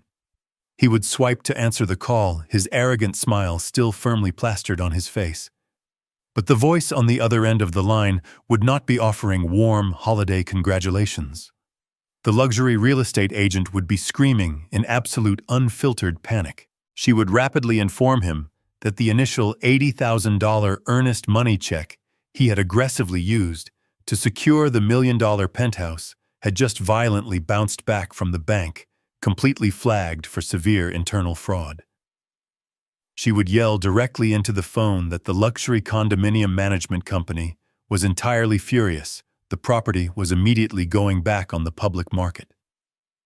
And most terrifying of all, two uniformed police officers were currently standing in the pristine marble lobby of the building, aggressively asking for his exact whereabouts.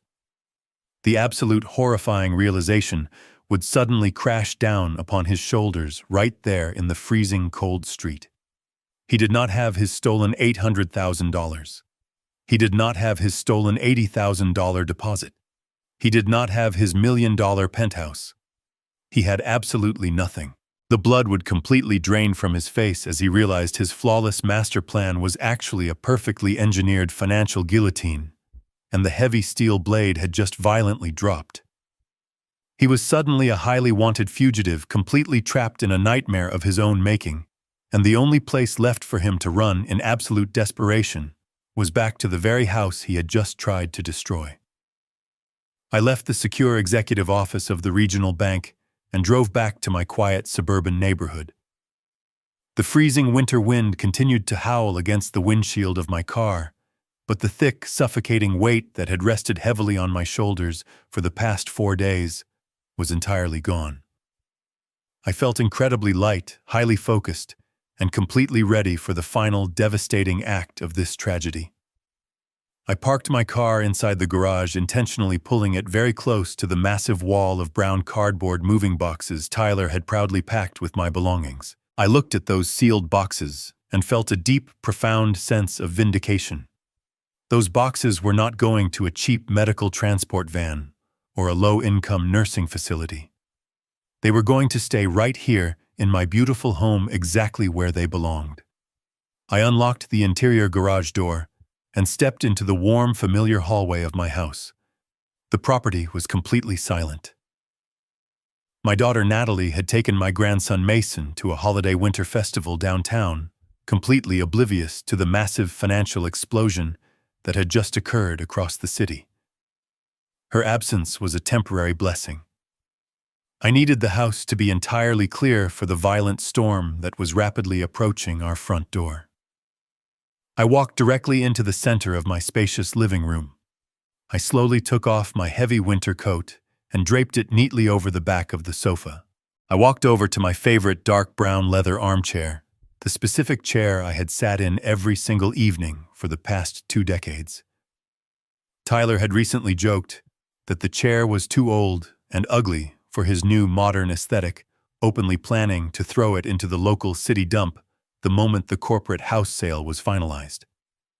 I sat down heavily in the comfortable leather seat, resting my hands firmly on the wide armrests. I assumed the physical posture of a man who was entirely in control of his own domain. I did not have to wait very long for my reinforcements to arrive. Exactly 15 minutes after I returned home, a dark, unmarked sedan pulled quietly into my driveway. I watched through the large front window as Ben stepped out of the vehicle, followed closely by 2 men wearing dark, heavy winter suits and thick overcoats. I stood up and opened the front door to let them inside the house. Ben walked in first, giving me a firm, highly reassuring nod. He turned and introduced the 2 men standing behind him. They were senior investigators from the Regional Financial Crimes Division, Detective Reynolds and Detective Carter. They did not smile. They did not offer warm holiday pleasantries. They moved with the cold, highly efficient precision of veteran law enforcement officers who were actively hunting a dangerous federal criminal.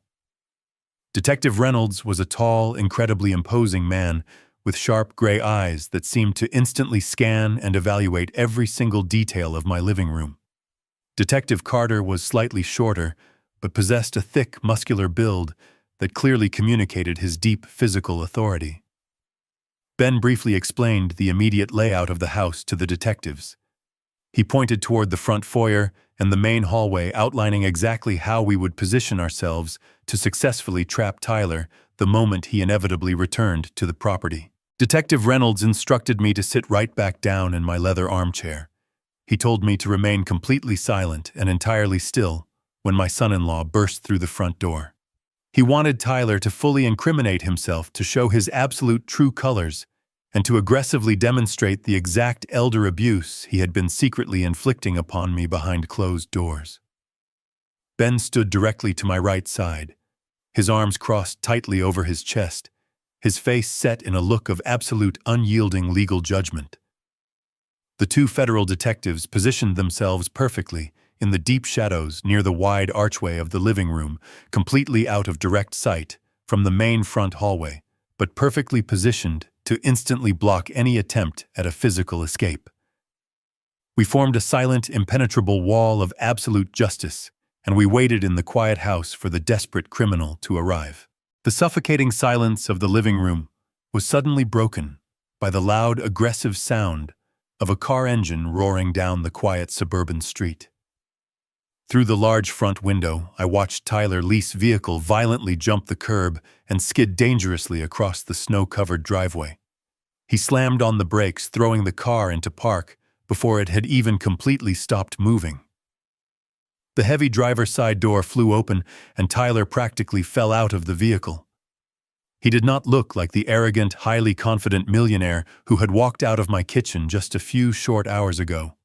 His expensive, tailored winter coat was completely unbuttoned and flapping wildly in the freezing wind. His silver silk tie was violently loosened around his neck. His face was entirely flushed with a dark, terrifying shade of panicked red. He was moving with the frantic, highly reckless energy of a cornered animal, desperately searching for a way to survive. He aggressively stomped up the concrete front steps, completely ignoring the icy patches on the ground. He did not bother reaching into his pocket for his house keys. He simply raised his heavy leather boot and violently kicked the solid oak front door right near the heavy metal handle.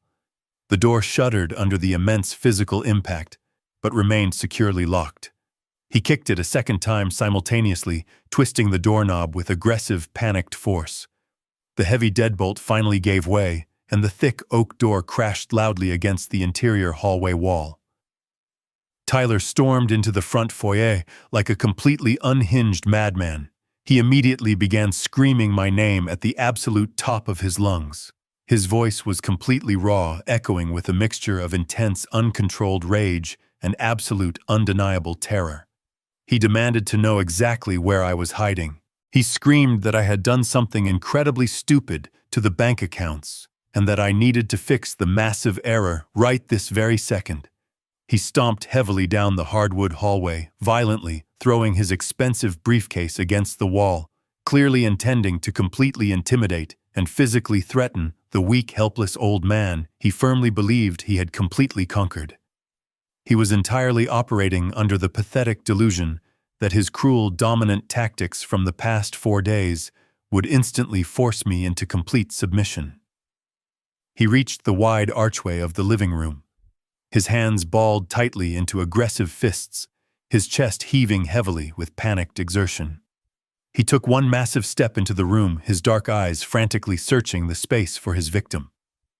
The exact moment Tyler crossed the threshold into the living room, his aggressive, violent momentum hit a massive, invisible brick wall.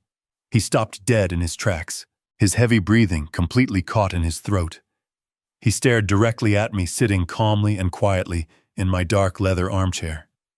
He fully expected to find me cowering in fear, frantically packing my pathetic brown suitcase or crying quietly in the corner of the room. Instead, he found me sitting perfectly upright, my hands resting comfortably on the armrests, looking at him with an expression of absolute, terrifying, emotional detachment. But the sheer shock of my calm demeanor was absolutely nothing compared to the horrifying realization of who was standing directly beside me. Tyler's eyes slowly darted to his left, landing entirely on Ben. He recognized the ruthless real estate attorney immediately. He saw the cold, highly calculating smile resting on Ben's face, and he instantly realized that the senior lawyer was not here to negotiate a peaceful family settlement. The thick, arrogant delusion Tyler had been breathing for the past 2 weeks began to completely evaporate from his lungs. Tyler took a slow, highly uncertain step backward, instinctively trying to retreat toward the open front door. But before his expensive leather shoe could even touch the hallway floor, Detective Reynolds and Detective Carter stepped smoothly and purposefully out of the deep shadows of the archway. They moved with absolute terrifying synchronicity, instantly cutting off his only physical avenue of escape. Tyler rapidly snapped his head toward the two imposing strangers. His eyes immediately locked onto the heavy gold federal badges, clipped prominently to the belts of their dark trousers. The absolute unadulterated reality of the massive trap he had walked into completely crushed him in a single devastating second. The aggressive, angry flush entirely drained from his face, leaving his skin a sickly pale shade of absolute white. His broad shoulders completely slumped forward, and his hands began to tremble violently at his sides.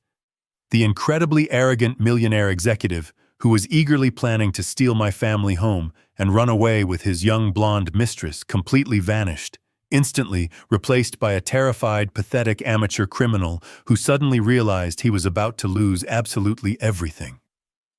Tyler swallowed hard, his Adam apple bobbing frantically in his throat. He desperately tried to forcefully pivot his behavior, attempting to construct a brand new lie to save himself from the inescapable disaster. He forced a weak, incredibly shaky smile onto his pale face. He looked directly at the two federal detectives and stammers, wildly raising his trembling hands in a pathetic gesture of completely fake surrender. He forced out a laugh that sounded like dry, broken glass. He nervously told the detectives that there must be a massive, terrible misunderstanding at the downtown bank today. He claimed that he was just trying to finalize a simple, completely legal real estate transaction to help his aging, confused father-in-law manage his complicated retirement assets. He looked directly at me, his dark eyes silently begging me to play along with his desperate, pathetic charade.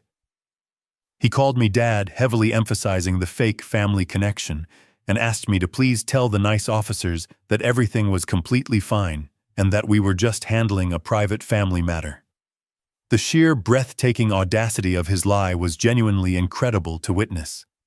He was actively attempting to manipulate the situation fully, believing his smooth corporate charm could easily confuse two veteran federal investigators. Detective Reynolds did not smile.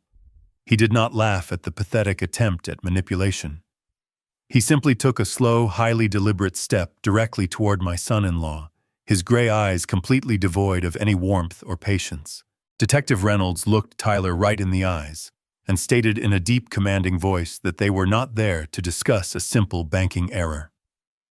He informed Tyler that they were actively investigating a highly coordinated, massive instance of federal wire fraud, aggravated elder exploitation, and the intentional use of heavily forged legal documents across state lines. The detective words hit Tyler like repeated physical blows to the chest. He physically staggered backward, his expensive leather shoes scraping loudly against the hardwood floor. He realized in that exact, terrifying moment that the police already knew everything. They knew about the fake power of attorney. They knew about the stolen $80,000 deposit. They knew about the $800,000 commercial wire transfer. The trap was absolutely flawless. The steel jaws had violently snapped shut, and I sat entirely silent in my armchair, peacefully watching the arrogant monster completely suffocate under the crushing weight of his own absolute destruction. Detective Reynolds did not waste a single breath on polite introductions or calm negotiations. He stepped directly into the center of my living room, completely invading Tyler's personal space with his massive frame. The veteran investigator began to meticulously list the incredible sequence of devastating federal crimes my son-in-law had aggressively committed over the past 2 weeks. His voice was loud, highly authoritative, and entirely uncompromising.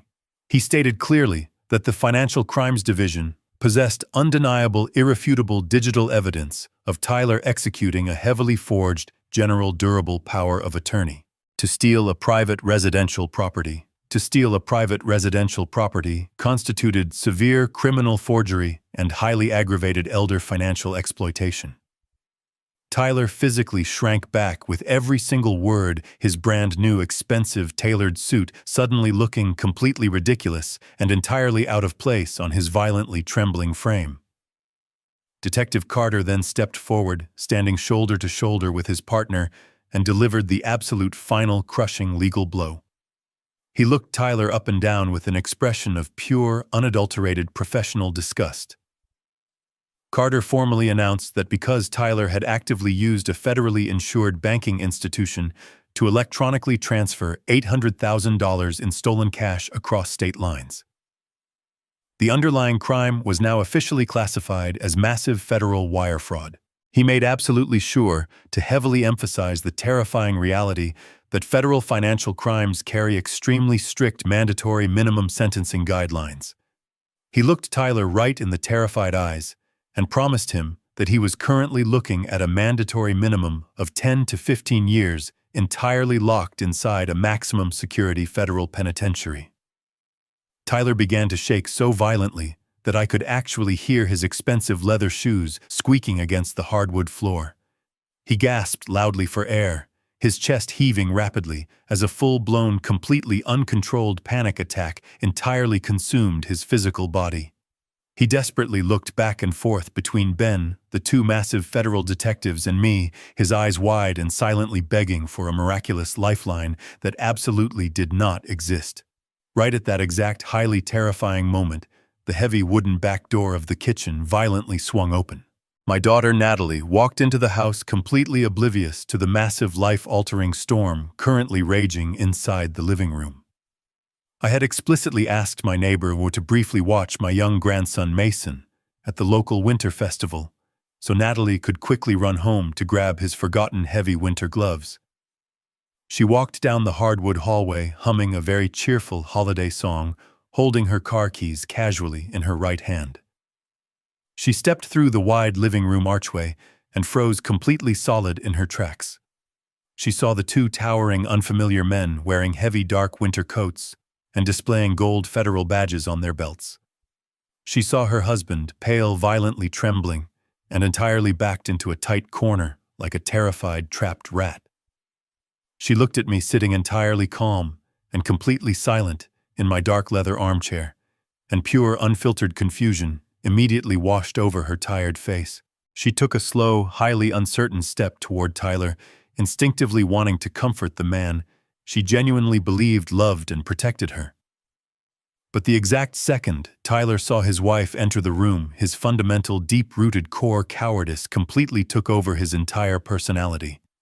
He did not try to protect her from the horrific situation. He did not try to shield her from the massive legal and emotional fallout about to destroy their lives. He instantly raised his shaking right hand, pointed his index finger directly at Natalie, and aggressively threw her right to the hungry federal wolves. He screamed at the absolute top of his lungs that the entire fraudulent real estate scheme was completely her idea from the very beginning. He hysterically lied directly to the federal detectives, claiming that Natalie deeply hated me, that she desperately wanted to forcibly sell the family house to fund her own lifestyle, and that she was the absolute mastermind who had personally forced him to forge the legal documents. He shouted wildly that she had constantly begged him to steal my retirement money so they could save their failing marriage, and that he was simply following her strict demands. Natalie dropped her car keys in absolute shock. They hit the hardwood floor with a sharp, ringing clatter that echoed loudly in the tense room. Her mouth fell wide open in absolute horrified disbelief as she stood perfectly still, listening to her beloved husband actively attempt to send her to a federal prison simply to save his own pathetic skin. I knew it was finally time to completely end this miserable, disgusting charade. I slowly stood up from my comfortable leather armchair. I reached down and picked up the locked black leather briefcase resting quietly near my feet. I carried it across the room and placed it securely on the glass coffee table sitting directly in the center of the living room space. The sharp, metallic clicking sound of the heavy brass latches popping open echoed loudly in the quiet room, instantly drawing everyone's absolute attention. I opened the heavy leather lid and reached inside. I completely bypassed the stack of certified legal documents and pulled out the thick, heavy manila envelope containing the high-resolution, private surveillance photographs.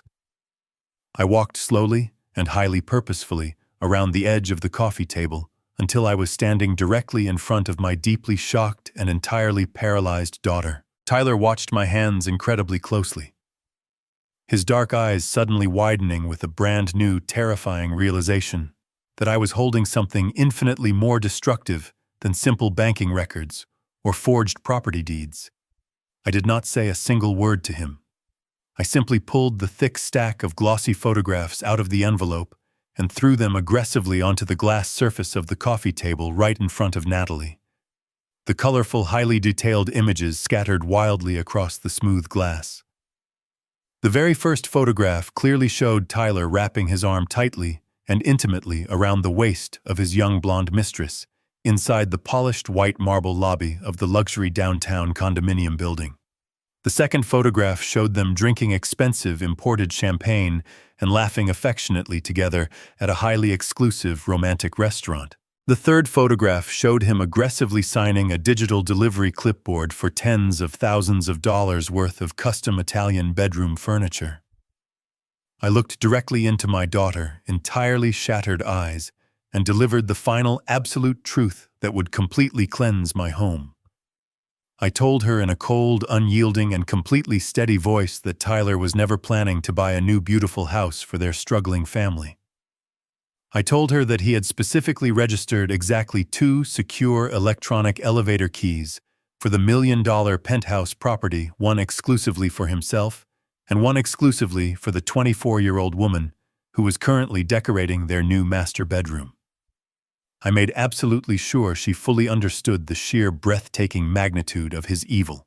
I explained clearly that her husband was actively planning to let the ruthless corporate developers completely bulldoze our precious family home into the dirt, entirely steal the $800,000 in liquid cash, and permanently abandon her and her innocent young son on the freezing winter streets without a single penny to their names. Natalie stared down at the glossy surveillance photographs, completely covering the glass coffee table. She did not cry immediately. Her entire physical body simply locked into a rigid state of absolute, profound psychological shock. She slowly reached out with a violently trembling hand and picked up the vivid picture of Tyler, intimately kissing the young blonde woman. Her eyes rapidly scanned the undeniable high-definition visual evidence of her completely shattered reality. The perfect suburban marriage she had desperately fought to protect for years, the handsome husband she had blindly defended against me just a few hours ago. The entire hopeful foundation of her adult life was absolutely nothing more than a disgusting, highly elaborate trap, meticulously designed to completely destroy her. A low, agonizing, and entirely hollow wail suddenly erupted from deep inside her chest. It was a terrifying, deeply guttural sound of pure, unadulterated heartbreak and total, absolute betrayal. She dropped the glossy photograph back onto the table, covered her pale face with both of her shaking hands, and collapsed heavily onto her knees right there in the center of the living room carpet. She sobbed violently, her entire body shaking with the immense crushing force of the devastating revelation. Tyler completely panicked, realizing his ultimate social and financial destruction was fully complete. He took a reckless, highly desperate step forward, reaching his hands out toward his sobbing wife, hysterically shouting her name, desperately trying to formulate a pathetic, entirely unbelievable excuse for the undeniable photographs. But he never even got the chance to speak another pathetic lie. Detective Reynolds and Detective Carter moved with absolute, terrifying physical speed. They lunged forward simultaneously, grabbed Tyler violently by his broad shoulders, and aggressively slammed him face first against the hard plaster wall of my living room hallway. The heavy, violent physical impact rattled the antique picture frames hanging nearby.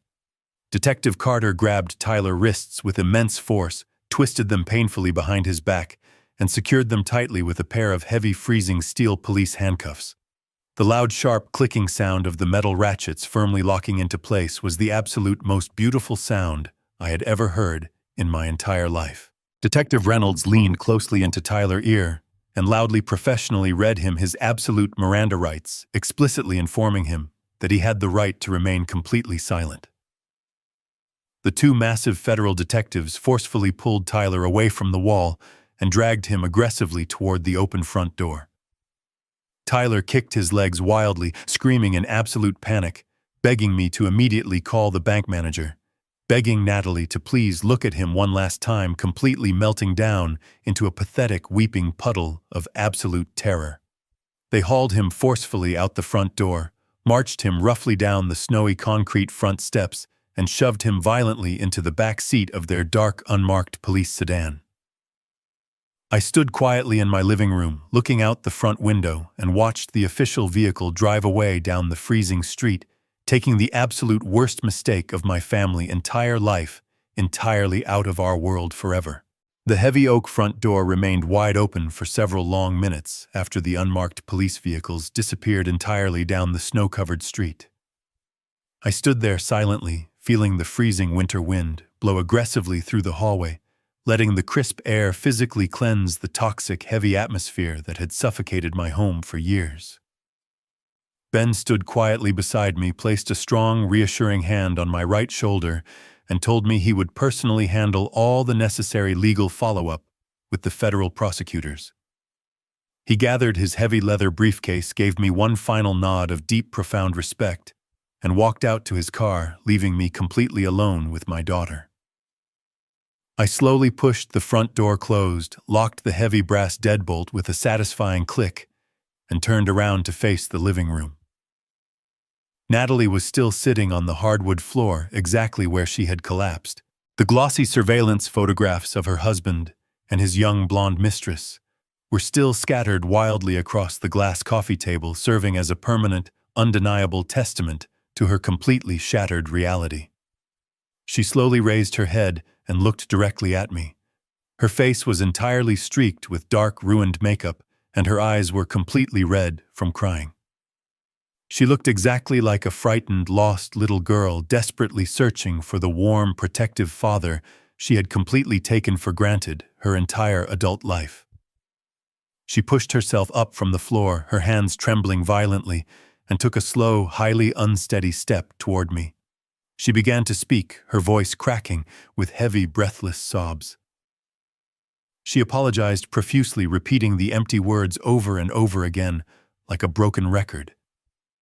She swore to me that she never truly understood the massive, terrifying extent of Tyler's evil plan. She begged me to forgive her for being so incredibly blind, for completely ignoring my feelings, and for allowing her husband to treat me so poorly in my own home.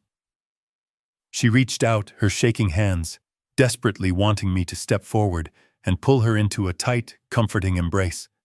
She cried heavily and told me that she had absolutely nowhere else to go. She pleaded with me to let her and my young grandson Mason stay in the house, promising that things would be completely different now that the monster was finally gone. She painted a pathetic, desperate picture of a fresh start, heavily hoping I would simply slip back into my old, comfortable role as her unconditional financial and emotional safety net. I looked at my daughter standing there in the hallway, begging for my protection, and I felt absolutely nothing. The deep, warm well of unconditional fatherly love that I had freely given her for 34 years was completely dry. I did not step forward to hug her. I did not offer her a warm tissue to dry her tears. I kept my physical distance, crossing my arms firmly over my chest, and looked at her with the exact same cold, analytical detachment I would use to inspect an irreparably damaged piece of machinery. I spoke to her in a quiet, steady, and entirely uncompromising voice. I told her that I did not believe her apologies for a single second. I reminded her of the brutal, undeniable reality that she had stood right next to me in my warm kitchen just yesterday morning and actively begged me to surrender my entire life savings and my personal dignity simply to save her toxic marriage. I made it absolutely clear that her tears right now were not tears of genuine remorse for the horrific pain she had intentionally caused me. They were simply tears of profound panic, because her perfect suburban illusion had violently collapsed, and her endless source of free money had completely vanished. She had actively chosen to stand by a cruel, arrogant predator while he plotted to throw me onto the freezing winter streets, and she only changed her tune when she discovered she was also on the final menu. I looked her directly in the eyes and told her that she was no longer welcome to live under my roof. The absolute shock on her face was almost instantaneous. She gasped loudly, her hands flying up to cover her mouth in sheer, unadulterated disbelief. She truly thought my anger was entirely directed at Tyler, and that she would easily escape the massive consequences of her own terrible complicity. I shattered that final delusion completely. I told her that she had exactly 30 days to pack every single piece of her clothing, gather all of her personal belongings, and permanently vacate my property. I explicitly stated that if she was not completely moved out by the end of January, I would have Ben file formal legal eviction papers and have the local county sheriff physically remove her from the premises. Natalie fell back against the wall, sliding down until she was sitting on the hardwood floor again, weeping loudly into her hands. I did not feel a single ounce of guilt. She was a grown woman who had made a conscious, terrible choice to betray her own father, and it was entirely time for her to face the harsh, unforgiving realities of the real world without my constant enabling protection. I realized in that moment that true family is not defined by shared blood. It is defined by mutual respect, genuine loyalty, and a love that never turns into abuse. While she continued to cry on the hallway floor, I addressed the only remaining piece of this tragic situation that actually mattered to my heart. I spoke loudly over her heavy sobs, forcing her to listen to the final terms of our brand new reality. I told her that I had already made permanent ironclad financial arrangements for my young grandson. I explained that the $80,000 in life insurance money from my late wife, the exact money Tyler had arrogantly tried to steal for his luxury downtown penthouse deposit, was now entirely safe and heavily protected. Ben had meticulously drafted a highly secure, impenetrable legal trust fund exclusively in Mason's name. I made it absolutely and painfully clear to Natalie that she would never have legal access to a single penny of that money.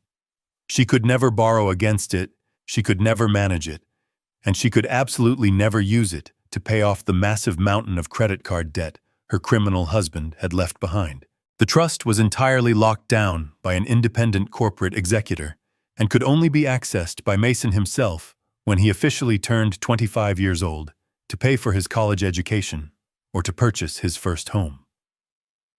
I told Natalie that I loved my grandson deeply and I would always ensure his future was completely secure, but I would absolutely not allow her to use him as a convenient pawn to extract any more resources from my life. I finished my statement, turned my back on her weeping form, and walked slowly up the carpeted stairs to my master bedroom. I closed the heavy wooden door firmly behind me, finally shutting out the exhausting, pathetic sounds of her emotional breakdown. The massive war was officially over, and I had successfully defended everything that truly belonged to me. Fast forward exactly 30 days later. It was a bright, incredibly crisp morning in early February. The sun was shining beautifully through the large living room windows, reflecting brightly off the clean hardwood floors. The massive stacks of brown cardboard moving boxes that Tyler had so arrogantly packed in the garage were completely gone. Natalie had quietly hired a cheap moving truck and left the house 2 days before the final legal deadline. She had taken her son, her clothes, and her entirely shattered pride to a small, cramped apartment on the other side of the city. Tyler was currently sitting in a cold, concrete federal holding cell, completely denied bail, awaiting his formal sentencing hearing, where he would undoubtedly receive his mandatory decade behind heavy iron bars. The heavy, toxic, and deeply parasitic presence that had heavily infected my home for 4 long years was finally completely eradicated. The air inside the house felt incredibly light, fresh, and remarkably clean. I walked slowly into my formal dining room. The grand mahogany table was no longer surrounded by greedy, entitled intruders disrespecting my property. It was perfectly polished, completely empty, and entirely mine. I pulled out the large wooden chair at the head of the table, my rightful and undisputed place, and sat down comfortably. I rested my hands firmly on the smooth wood and looked around the beautiful room I had built with my own 2 hands 40 years ago. I picked up a warm ceramic mug filled with fresh, steaming black coffee. I took a slow, deep sip, letting the rich, bitter taste entirely ground me in the present moment. I did not feel lonely. I felt an incredible sense of deep, enduring peace. There was absolutely no yelling, no disrespect, and no fear lingering in the hallways. There was only a profound, beautiful, and absolute quiet. The long, terrifying nightmare was entirely over. I had faced the absolute worst kind of betrayal, and I had survived by using my intellect, my patience, and my uncompromising resolve. The house was finally mine again, and the rest of my life was entirely my own to enjoy. The greatest lesson I learned from this agonizing chapter of my life is that biological blood does not automatically grant someone the right to your unconditional sacrifice. True family is forged entirely through mutual respect, unwavering loyalty, and a love that never seeks to exploit or destroy. For years, I mistakenly believed that silently enduring abuse was the required price of keeping my family together. I finally discovered that enduring cruelty is not noble, but entirely self-destructive. You must possess the absolute courage to draw an uncompromising line in the sand and completely remove anyone who views your kindness as a weakness, even if that person is your own child. If you believe that toxic family members should always face the absolute consequences of their greed, please hit the like button, subscribe to the channel, and share your own thoughts in the comments below.